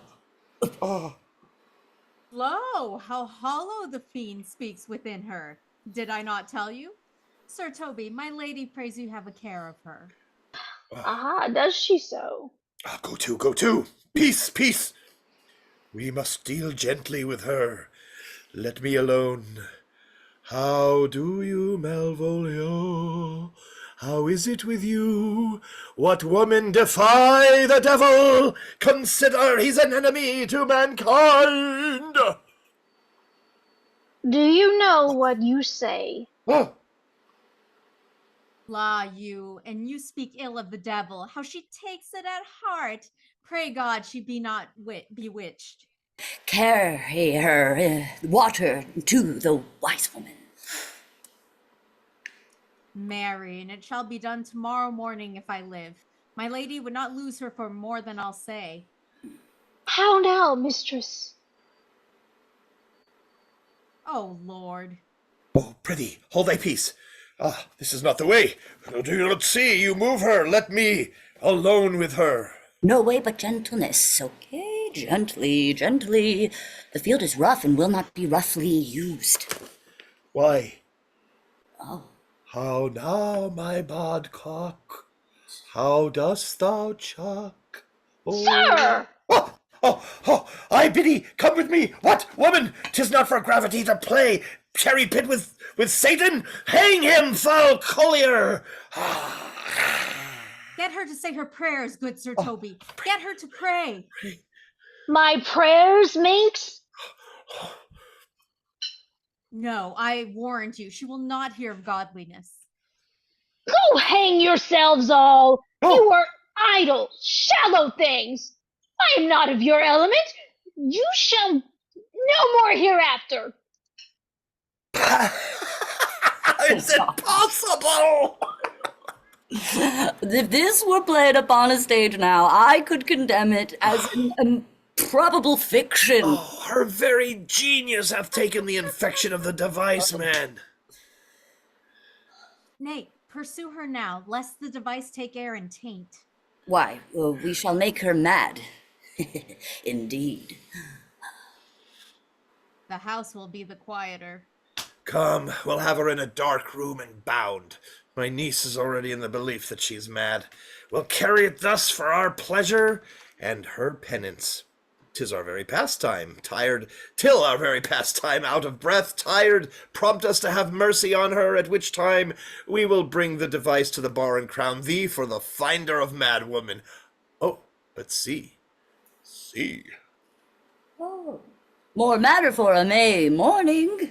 Appears the challenge. Read it. I warrant there's vinegar and pepper in it. Is it so saucy? Aye, it is. Oh, I warrant him. Oh, do but read. Give me. Youth, whatsoever thou art but a scurvy fellow. Good and valiant. Wonder not, nor admire not in thy mind why I do call thee so, for I will show thee no reason for it. A good note that keeps you from the blow of the law. Thou comest to the Lady Olivia, and in my sight she uses thee kindly, but thou liest in thy throat. That is not the matter I challenge thee for. Very brief and exceeding good sense. Bless. I will waylay thee going home, where if it be thy chance to kill me... Good. Thou kill'st me like a rogue and a villain. Still, you keep on the windy side of the law. Yes, good. Fare thee well, and God have mercy upon one of our souls. He may have mercy upon mine, but my hope is better, and so look to thyself. Thy friend, as thou usest him, and thy sworn enemy, Andrew Aguecheek. If this letter move him not, his legs cannot. I'll give it him. May have very fit occasion for it. He is now in some commence with my lady, and will by and by depart. Go, Sir Andrew, go! Well, scout me for him at the corner of the orchard like a bum-belly. So soon as ever thou seest him, draw. And as thou drawest, swear horrible. For if it comes to pass off that a terrible oath, with a swaggering accent sharply twanged off, gives manhood more approbation than ever proof itself would have earned him. Away! Oh, nay, let me alone for swearing.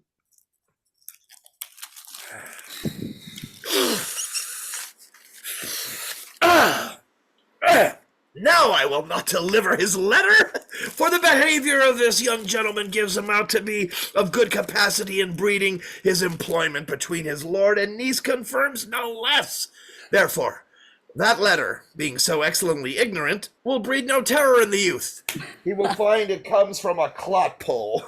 But, sir, I will deliver his challenge by word of mouth, and set upon Aguecheek a notable report of valor, and drive the gentleman, as I know his youth will aptly receive it, into a most hideous opinion of his rage, skill, fury, and impetuosity. This will so fright them both that they will kill one another by the look, like cockatrices. Here comes he with your niece. Give them way till he take leave, and presently after him. I will meditate the while upon some horrid message for a challenge. I have said too much unto a heart of stone, and laid mine honor too unchary on it. There's something in me that reproves my fault. But such a headstrong, potent fault it is, that it but mocks reproof. With the same behavior that your passion bears, goes on my master's griefs. Oh. Here, wear this jewel for me. Well, 'tis my picture. Oh, refuse it not. It hath no tongue to vex you. And I beseech you, come again tomorrow. What shall you ask of me that I'll deny? That honor saved may upon asking give. Nothing but this, your true love for my master. Oh, how with mine honor may I give him that which I have given you? Well, I will acquit you. Well, come again tomorrow. Fare thee well. A fiend like thee might bear my soul to hell. Psst. Gentlemen, God save thee. And you, sir. The defense thou hast, betake thee to it. Of what nature the wrongs are thou hast done him, I know not. But thy interceptor, full of despite, bloody as the hunter, attends thee at the orchard end. Dismount thy tuck, be yar in thy preparation, for thy assailant is quick, skillful, and deadly. You mistake, sir. I am sure that no man hath any quarrel to me. My remembrance is very free and clear from any image of offense done to any man. You'll find it otherwise, I assure you. Therefore, if you hold your life at any price, betake you to your guard, for your opposite hath in him what youth, strength, skill, and wrath can furnish man withal. I pray you, sir, what is he? He is knight, dubbed with unhatched rapier and on carpet consideration, but he is a devil in private brawl. Souls and bodies he hath divorced 3, and his incensement at this moment is so implacable that satisfaction can be none but by pangs of death and sepulchre. Hobnob is his word, gift or take it. Oh, I will return again into the house and desire some conduct of the lady. I am no fighter. I have heard of some kind of men that put quarrels purposely on others to test their valor. Belike this is a man of that quirk. Sir, no. Oh, his indignation derives itself out of a very competent injury. Therefore get you on and give him his desire. Back you shall not to the house unless you undertake that with me, which with as much safety you might answer him. Therefore on, or strip your swords stark naked, for meddle you must, that's certain, or forswear to wear iron about you. This is as uncivil as strange. I beseech you, do me this courteous office as to know of the knight what my offense to him is. If it is something of my negligence, nothing of my purpose. I will do so. Signor Fabian, stay you by this gentleman till my return. Pray you, sir, do you know of this matter? I know the knight is incensed against you, even to a mortal arbitrament, but nothing of the circumstance more.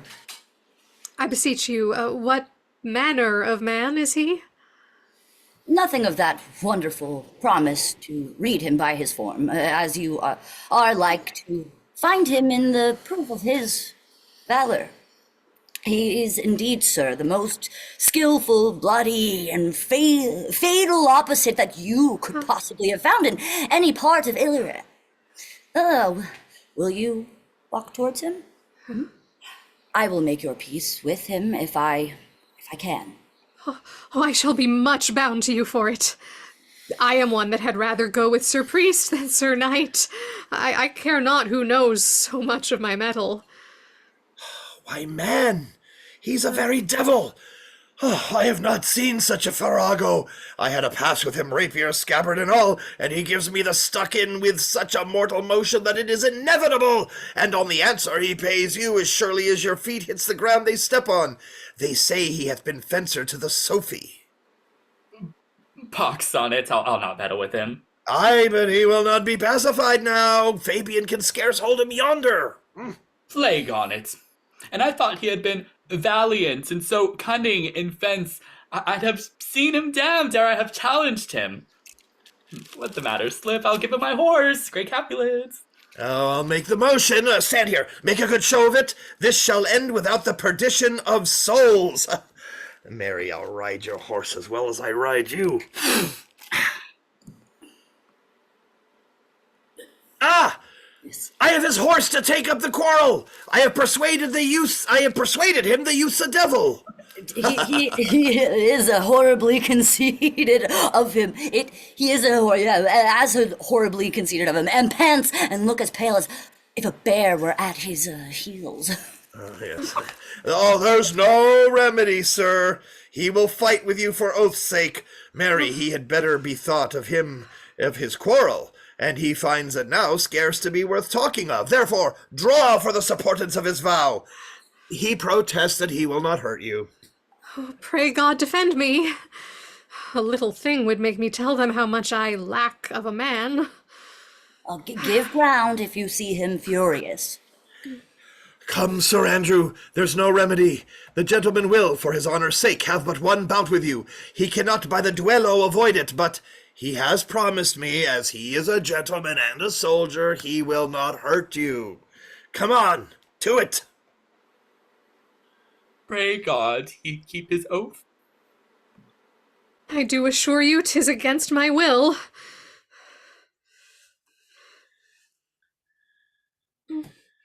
Put up your sword. This young gentleman has done offense.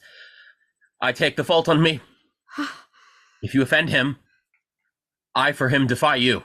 You, sir? What are you? One, sir, that for his loves dares yet to do more than you have heard him brag. To you he will. Nay, and you be an undertaker? I am for you. Good sir, Colby. Hold, here come the officers. Officers, I'll be with you anon. Pray, sir, put your sword up if you please. Mary, will I, sir? And for that I promised you I'll be as good as my word. He will bear you easily, and reigns well. This is a man. Do thy office. Antonio, I arrest thee in the suit of Count Oriso. You do mistake me, sir. No, sir, no jot. I know your favor well. Though now you have no sea cap on your head. Take him away. He knows. I know him well. I must obey. This comes with seeking you. But there's no remedy. I shall answer it. What will you do? Now my necessity makes me ask you for my purse. It grieves me much more for what I cannot do for you than what befalls myself. You stand amazed. But be of comfort. Come, sir, away. I must entreat you to some of that money. What money, sir? For the fair kindness you have showed me here, and part being prompted by your present trouble, out of my lean and low ability, I'll lend you something. My having is not much. I'll make division of my present with you. Here's half my coffer. Will you deny me now? Is it possible that my deserts to you can lack persuasion? Do not tempt my misery, lest that it make me so unsound a man as to upbraid you with those kindnesses that I have done for you. I know of none, nor know I you by voice or any feature. I hate ingratitude more in a man than lying, vainness, babbling drunkenness, or any taint of vice whose strong corruption inhabits our frail blood. Oh, heavens themselves. Come, sir, I pray you go. Let me speak a little. This youth that you see here, I snatched one half out of the jaws of death, that relieved him with such sanctity of love, and to his image, which methought did promise most venerable worth, did I devotion.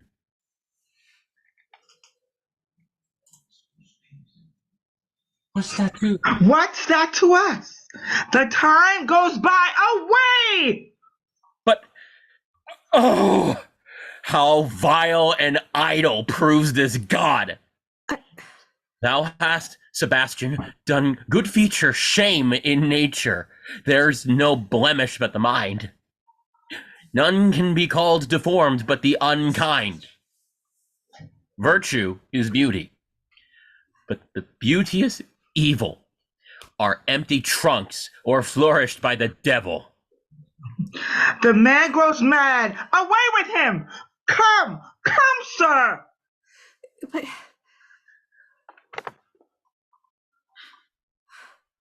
Lead me on.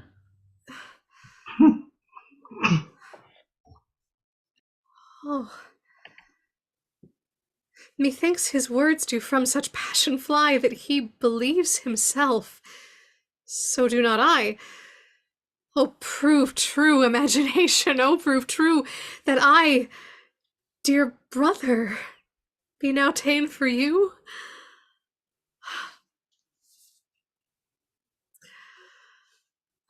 Come hither, knight, come hither, Fabian. Yes. We'll whisper o'er a couplet of two or most sage saws. He named me Sebastian. I my brother know, yet living in my glass. Even such and so in favor was my brother, and he went still in this fashions, color, ornament. For him I imitate. Oh, if it prove, tempests are kind, and salt waves fresh in love. A very dishonest, paltry boy, and more a coward than a hare. His dishonesty appears in leaving his friend here in necessity and denying him, and for his cowardship, ask Fabian. A coward, a most devout coward, religious in it. Slid, I'll after him again and beat him. Yeah, do, cuff him soundly, but never draw thy sword. And I do not. Come, let's see the event. I dare lay any money 'twill be nothing yet.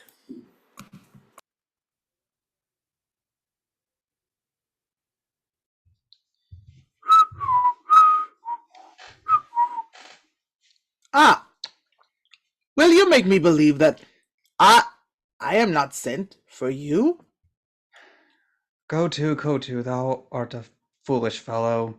Let me be clear of thee. Well, doubt. Faith, no, I do not know you, nor I am not sent to you by my lady to bid you come speak with her, nor your name is not Master Cesario. No, this is not my nose neither. Nothing that is so is so. I prithee, vent thy folly somewhere else. Thou knowest not me. Vent my folly? He has heard that word of some great man and now applies it to a fool. Vent my folly. I am afraid. Oh, this great lubber the world will prove a cockney.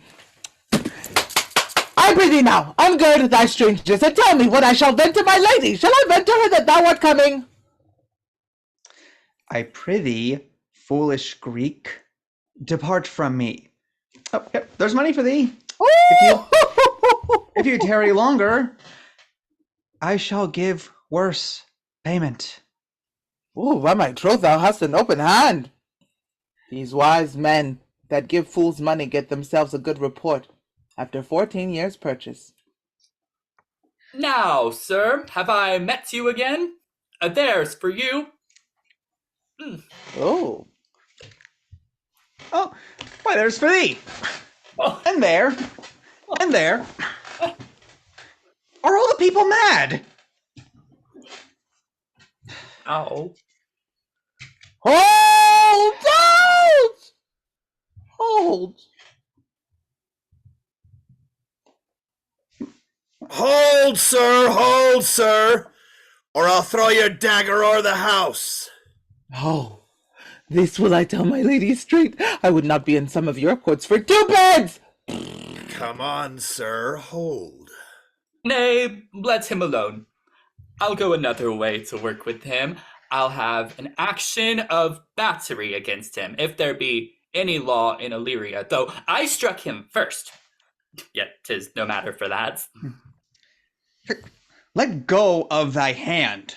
Come, sir, I will not let you go. Come, my young soldier, put up your iron. You are well fleshed. Come on. I will be free from thee.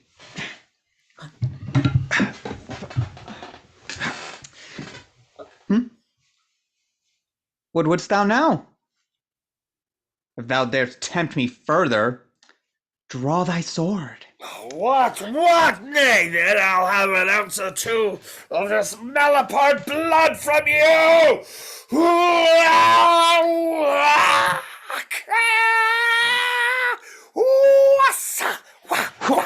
Hail, Toby! On thy life I charge thee, hold! Madam! Will it ever be thus? Ungracious wretch, fit for the mountains and the barbarous caves where manners ne'er were preached. Out of my sight. Oh, be not offended, dear Cesario. Broodsby, begone!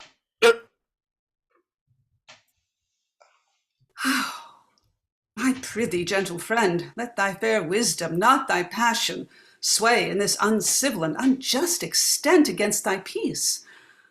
Go with me to my house, and hear there thou how many fruitless pranks this ruffian hath botched up, that thou thereby mayst smile at this.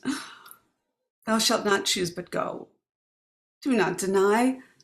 Beshrew his soul for me. He started one poor heart of mine and thee. What relish is in this? How runs the stream? Or am I mad, or else is this a dream? Let fancy still my sense and let sleep. If it be thus to dream, still let me sleep. Nay, come, I prithee. Wilt thou be ruled by me? Madam, I will. Oh, say so, and so be.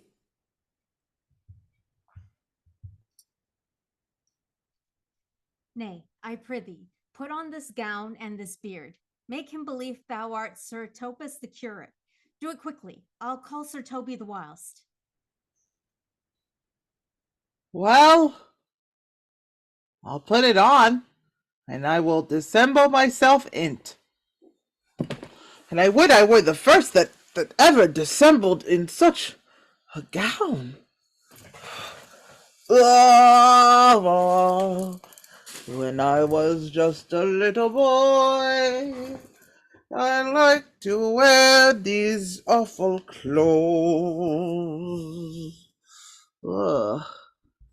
When I was just a little boy.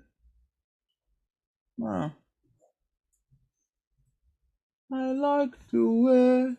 This works. I am not tall enough to become the function well, nor lean enough to be thought a good student, but to be said an honest man and a good housekeeper goes as fairly as to say a careful man and a great scholar. Jove bless thee, Master Parson. Buenos dias, Sir Toby, for as the old hermit of Prague, that Never saw pen and ink, very wittily said to a niece of King Gordobok. That is. So I, being Master Parson, am Master Parson. For what is that but that, and is but is? To him, Sir Topaz. What have I, sir? Peace in this prison! Oh, the knave counterfeits well. A good knave. Who calls there? Sir Topaz, the curate who comes to visit Malvolia the lunatic. Sir Topaz. Sir Topaz. Good Sir Topaz. Go to my lady. Out, hyperbolical fiend! How vexest thou this woman? Talkest thou nothing but of ladies? Well said, Master Parson. Sir Topaz.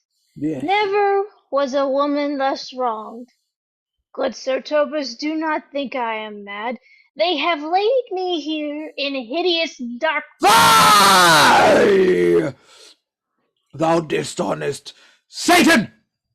I call thee by the most modest terms, for I am one of those gentle ones that will use the devil himself with courtesy.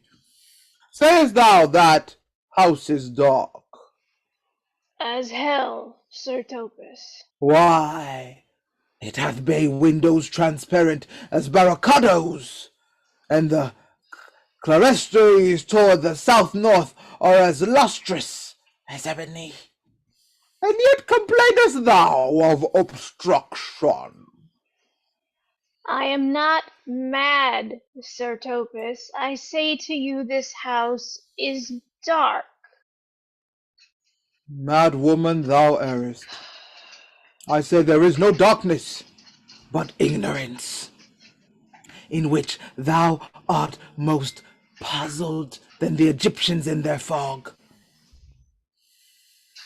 I say this house is as dark as ignorance.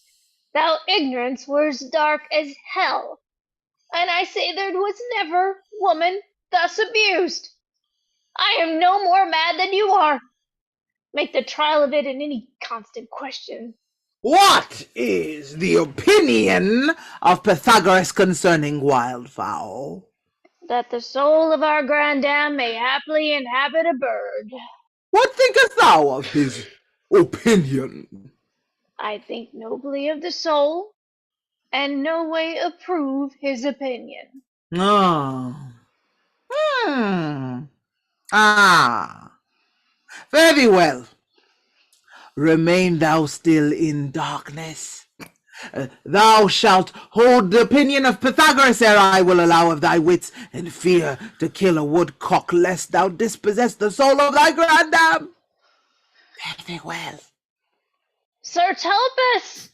Huh? Sir Topaz! My most exquisite Sir Topaz! Hey, I am all for waters.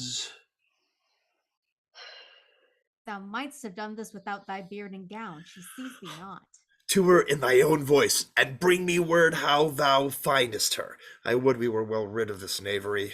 If she may be conveniently delivered, I would she were, for I am now so far in offence with my niece that I cannot pursue with any safety this sport to the upshot. Come by and by to my chamber. Hey, Robin, jolly Robin, tell me how thy lady does. Fool! My lady is unkind, Purdy. Fool! Alas, why is she so? Fool, I say! She loves another. Who calls, huh? Good fool as ever thou wilt deserve well at my hand, help me to a candle, and pen, ink, and paper. As I am a gentlewoman, I will live to be thankful to thee for it. Oh, Mistress Malvolia? Aye, good fool. Alas, madame, how fell you beside your 5 wits? Fool, there was never woman so notoriously abused. I am as well in my wits, fool, as thou art. But as well. Then you are mad indeed, if you be no better in your wits than a fool. They have here proportioned me, keep me in darkness, and ministers to me, asses, and do all they can to face me out of my wits. Advise you what you say. The minister is here!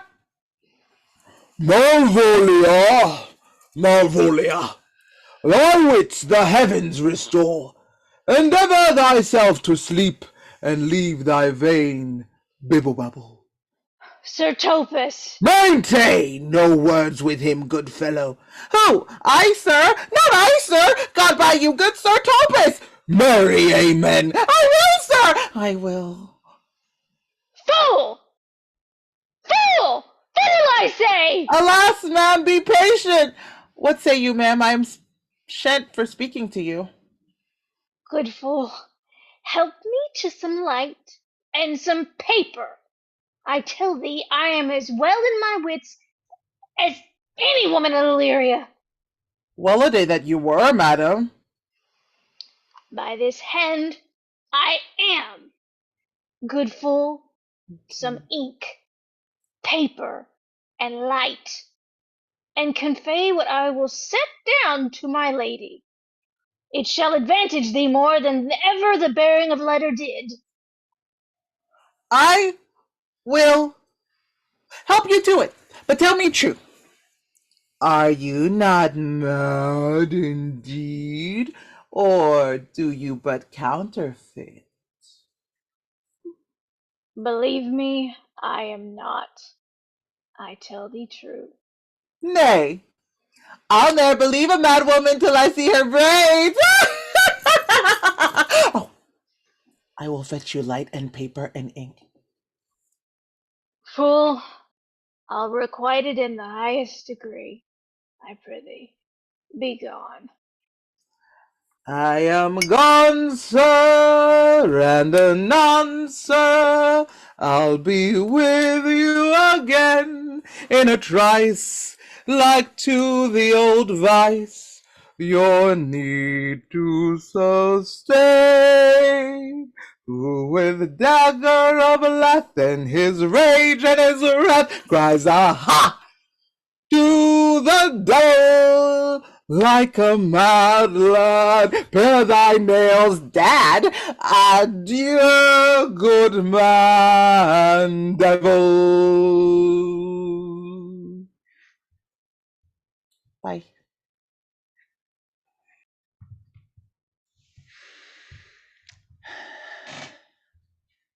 This is the air. Oh, that is the glorious sun. This pearl she gave me, I do feel to see it, and though 'tis wonder that enwraps me thus, yet 'tis not madness. Where's Antonio then? I couldn't find him at the Elephant, yet there he was, and there I found this credit, that he did range the town to seek me out. His counsel now might do me golden service. For though my soul disputes, well, with my sense, that this may be some error, but no madness. Yet doth this accident and flood of fortune so far exceed all instance, all discourse, that I am ready to distrust mine eyes, and wrangle with my reason that persuades me to any other trust but that I am mad, or else the lady's mad.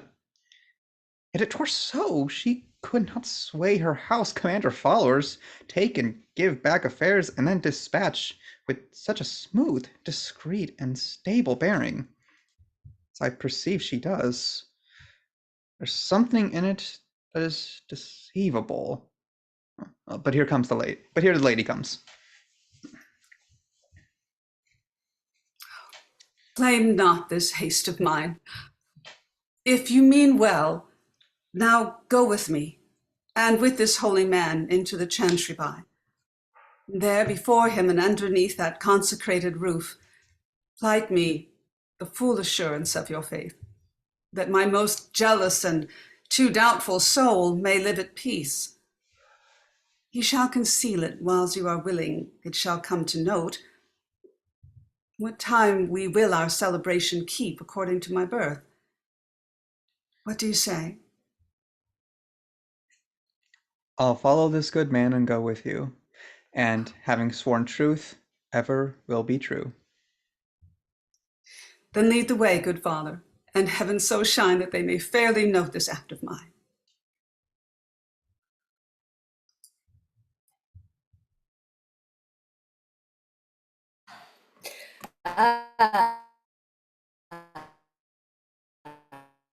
Now, that as thou lovedst me,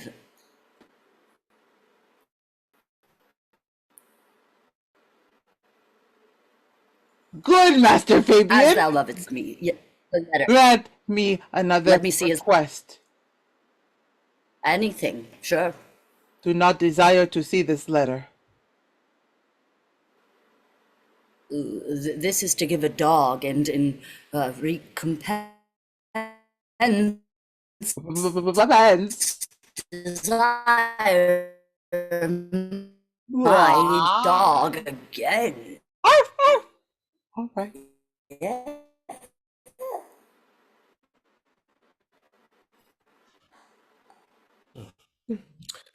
Belong to you the Lady Olivia, friends? Fool, aye. Sir, Sir, we are some of her trappings. I know thee well. How dost thou, my good fellow? Truly, sir, the better for my foes and the worse for my friends.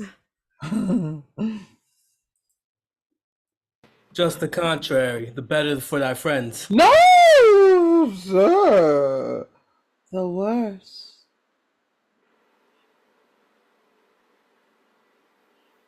How can that be? Marry, sir, they praise me and make an ass of me. Oh, my foes tell me plainly I am an ass, so that by my fault, sir, I profit in the knowledge of myself, and by my friends I am abused. So that conclusions to be as kisses. If your 4 negatives make your 2 affirmatives, why then the worse for my friends and the better for my foes. Wow, this is excellent. By my troth, sir, no. Though it please you to be one of my friends. A coin. Thou shalt not be the worse for me. There's gold. But that it would be double dealing, sir. I would you could make another. Mm-hmm. Oh, you give me ill counsel. Put your grace in your pocket, sir, for this once, and let your flesh and blood obey it.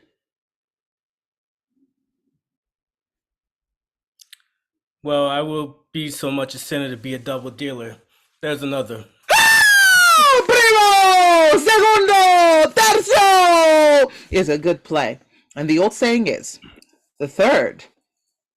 1, 2, 3, pays for all. The triplets, sir, is a good tripping measure. Or the bells of Saint Benet, sir, you may put you in mind. 1, 2, 3. You can no more money out of me at this throw. If you will let your lady know I am here to speak with her and bring along with you, it may awake my bounty further. Nay, sir! Lullaby to your bounty till I come again. I go, sir, but I would not have you to think that my desire of having is the sin of covetousness. But as you say, sir, let your bounty take a nap. I will awake it!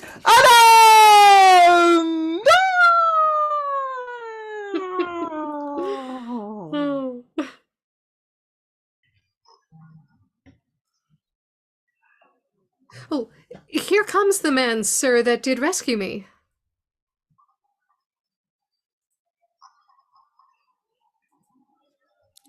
That face of his I do remember well.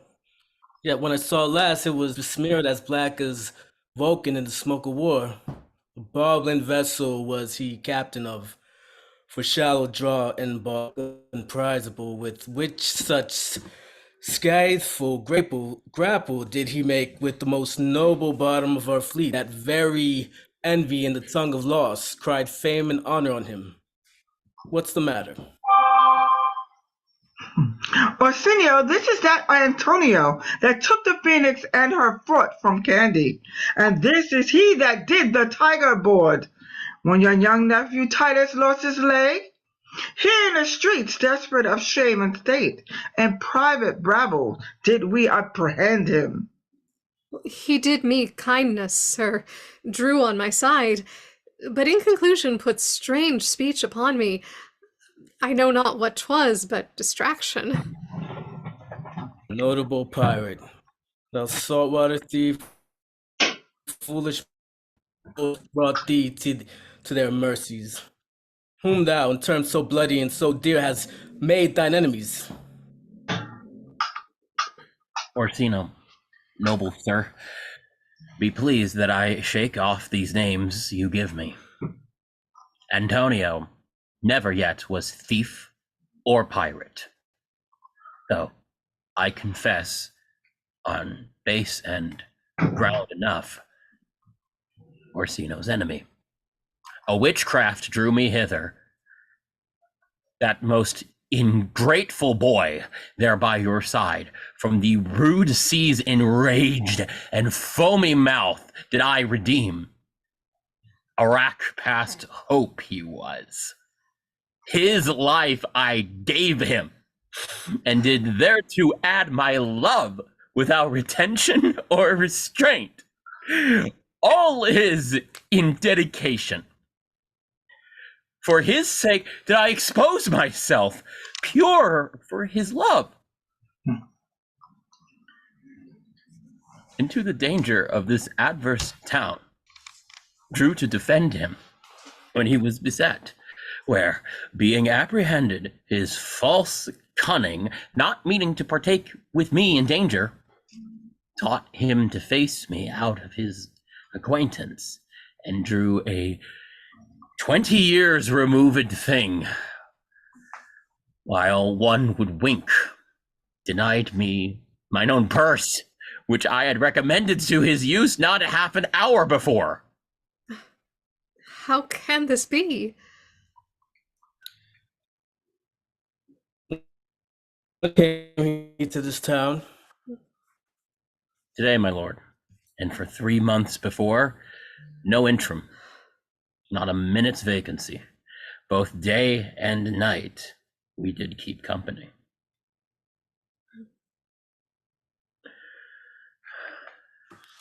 Here comes the Countess. Now heaven walks on earth. But for thee, fellow, thy words are madness. 3 months this youth hath tended upon me, but more of that.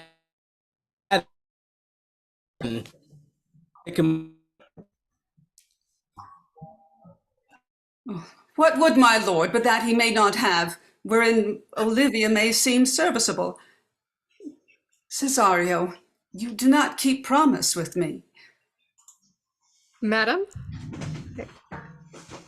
Gracious Olivia.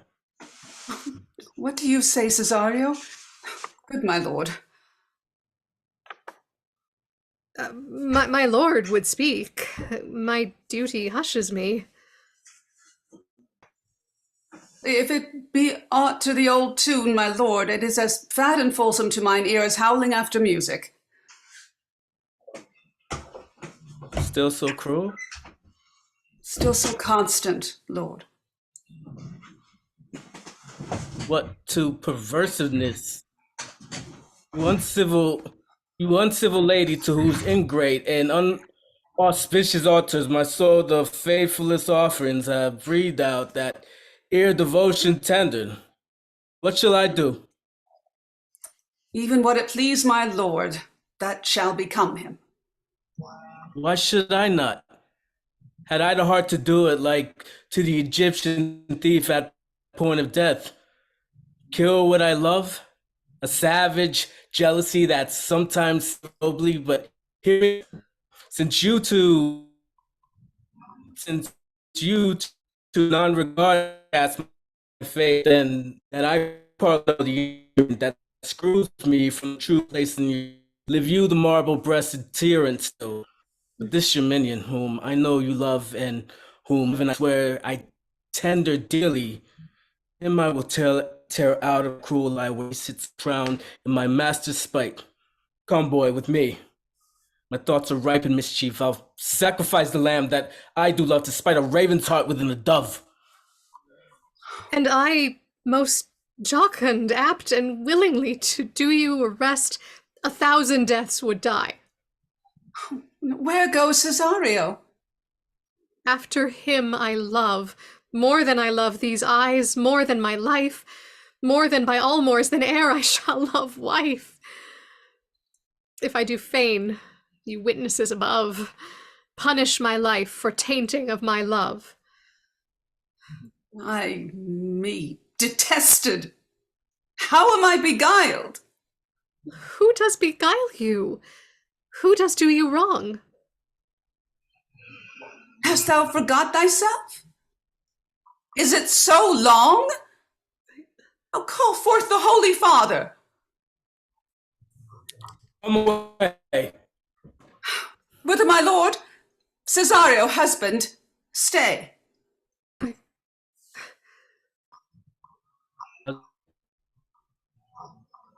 I, husband, can he that deny?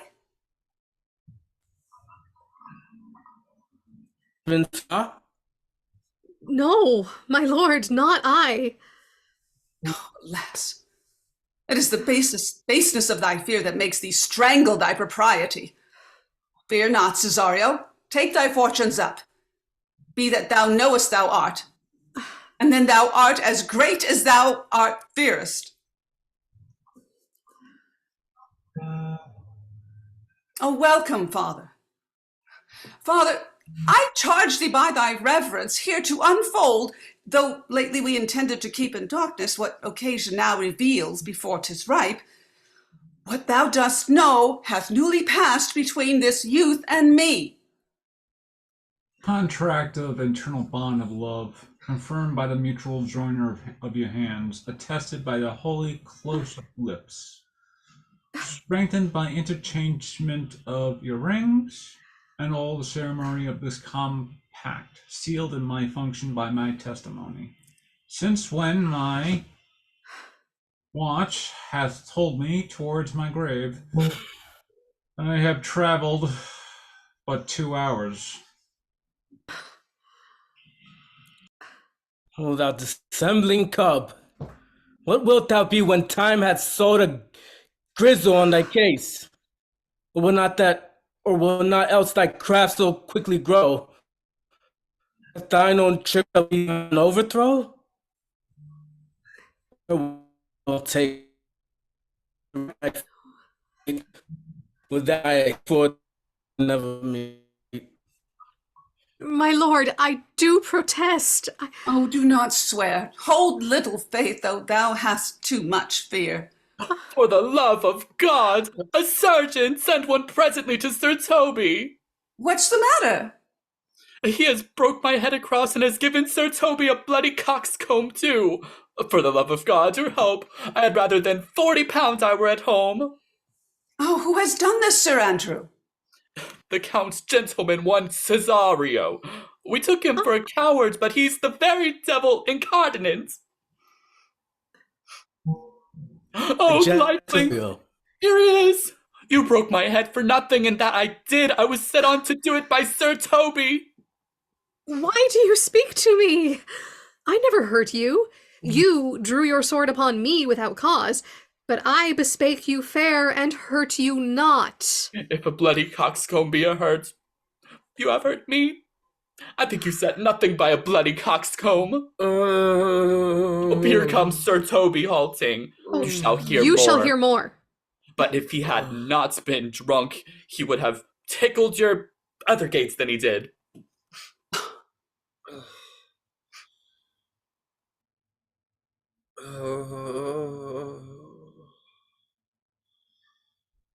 No one cares. No one cares how it is with me. How now, gentlemen? How is it with you? That's all one. He has hurt me, and that's the end of it. Saw it. Did you see? Oh, Dick Surgeon saw it.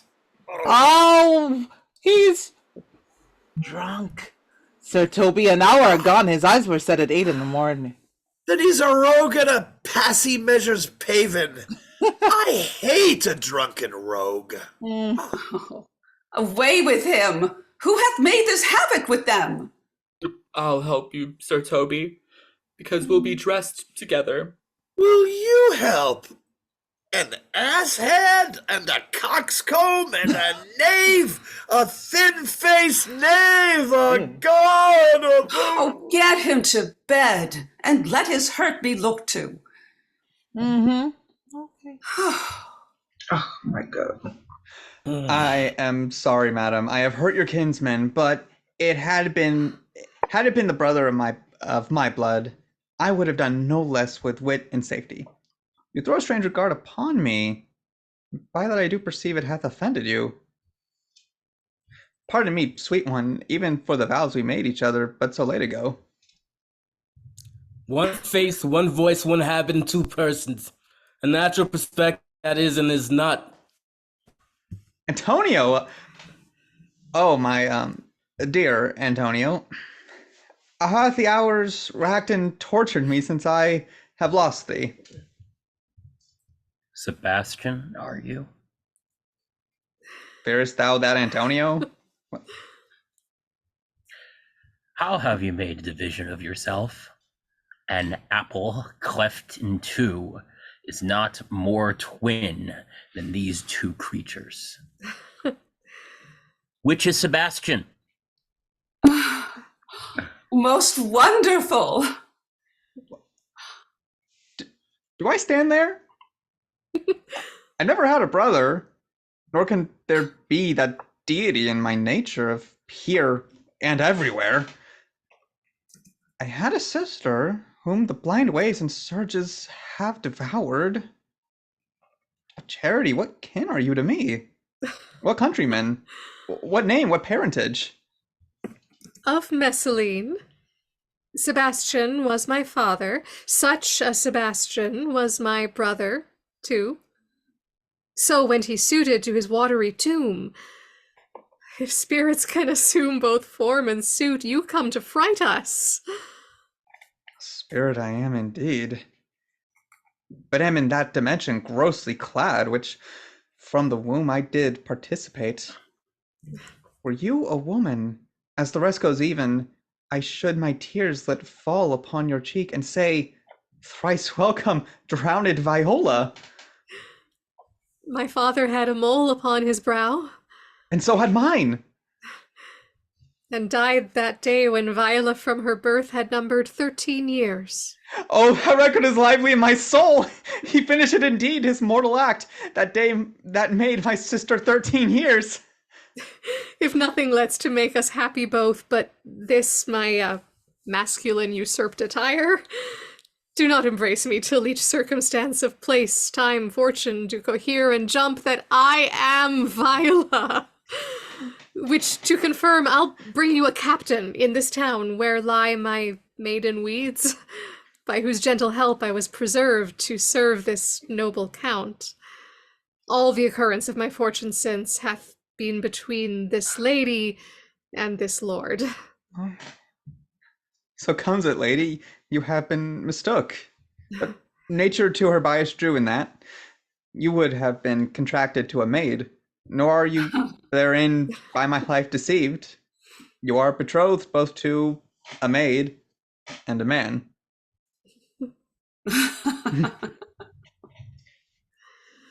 Be not amazed, right noble is his blood.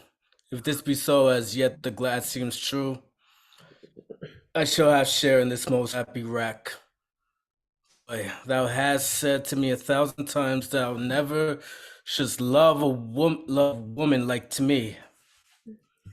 And all those sayings I will overswear, and all those swearings keep as true in soul as doth that orbit continent the fire that severs day from night. Give me a hand, and let me see in thy woman's weeds. Well, the captain that did bring me first upon shore hath my maid's garments. He, upon some action, is now in durance at Malvolia's suit, a gentlewoman and follower of my lady's. She shall enlarge him. Fetch Malvolia hither. And yet, oh, alas, now I remember me. They say, poor gentlewoman, she's much distract. A most extracting frenzy of mine own, from my remembrance, clearly banished hers. How does she, sirrah? Truly, madam? Oh, she holds Beelzebub at the stave's end, as well as a man in this case may do, or a woman. Well, yeah. Has here writ a letter to you. I should have given to you today morning, but as a madman's epistles are no gospels, and so it skills not much when they're delivered. Open it and read it. Look, then, to be well edified when the fool delivers the madman. By the Lord, madam! How now? Art thou mad? No, madam, I do but read madness. And your ladyship will have it as it ought to be. You must allow vox. Prithee, read in thy right wits. So I do, Madonna. But to read his right wits is to read thus. Therefore prepend, my princess, and give ear. Read it you, sirrah. Hey. By the Lord, madame, you wrong me, and the world shall know it. Though you have put me into darkness and given your drunken cousin rule over me, yet have I the benefit of my senses as well as your ladyship. I have your own letter that induced me to the semblance I put on, with which I doubt not, but to do myself right, or you much shame. Think of me as you please. I leave my duty a little unthought of, and speak out of my injury. The madly used Malvolia. Did she write this? Aye, madam. Save is not much of a distraction. See her delivered, Fabian. Bring her hither. My lord, so please you, these things further thought on, to think me as well a sister as a wife. One day shall crown the alliance on it, so please you, here at my house and at my proper cost. Madam, I am most apt to embrace her. Your master quits you, and for your service done him, so much against the metal of your sex, so far beneath your often tender being, and since you called me master for so long, here's my hand. You shall from this time be your master's mistress. Oh, a sister. You are she.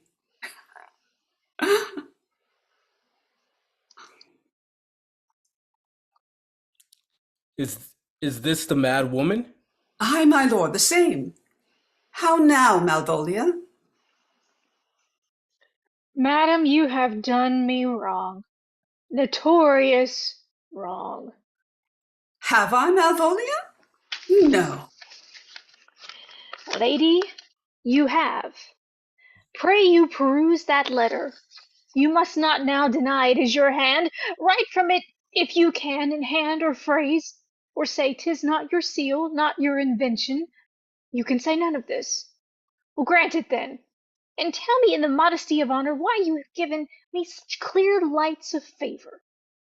Bade me come smiling and cross-gartered to you to put on yellow stockings, and to frown upon Sir Toby and the lighter people. And acting this in an obedient hope, why have you suffered me to be imprisoned, kept in a dark house, visited by the priest, and made the most notorious geck and gull that e'er invention played on? Tell me why!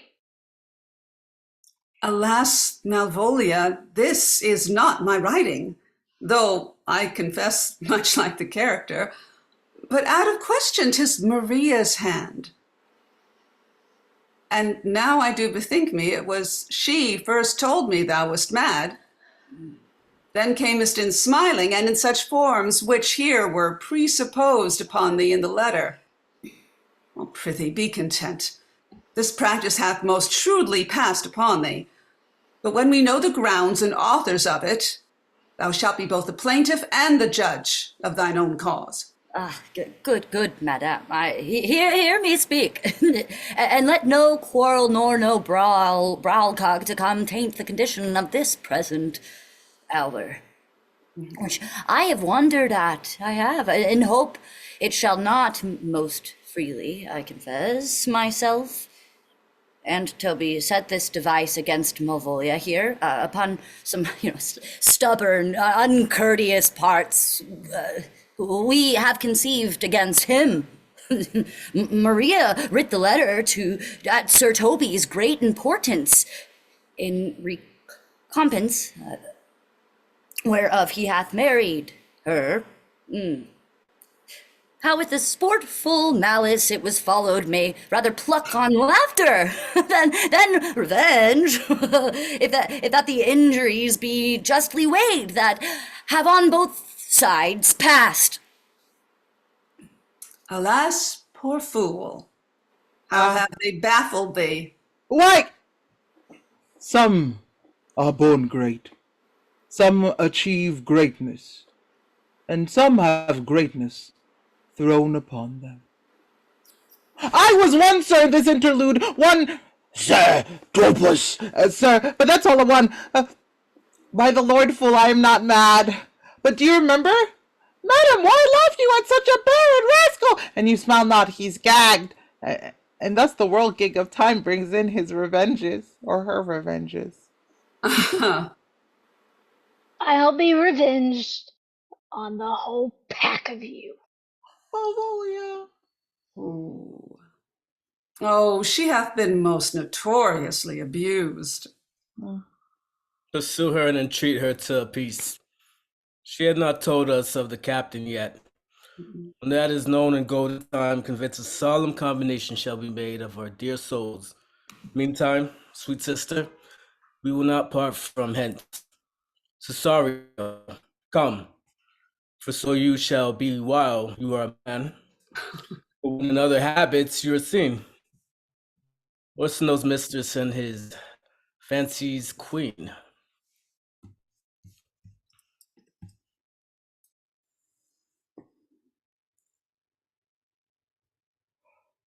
When that I was and a little tiny boy with a hey-ho, the wind and the rain, a foolish thing was but a toy, for the rain it raineth every day. But when I came to man's estate, the hey-ho, the wind and the rain, gainst knaves and thieves men shut their gate, for the rain it raineth every day. But when I came at last to while, with hey-ho, the wind and the rain, by swaggering could I never thrive, for the rain it raineth every day. But when I came unto my bed, with hey-ho, the wind and the rain, with tosspot still had drunkard head, for the rain it raineth every day. A great while ago the world began, with hey-ho, the wind and the rain, but that's all one, our play is done, and we'll strive to please you every day.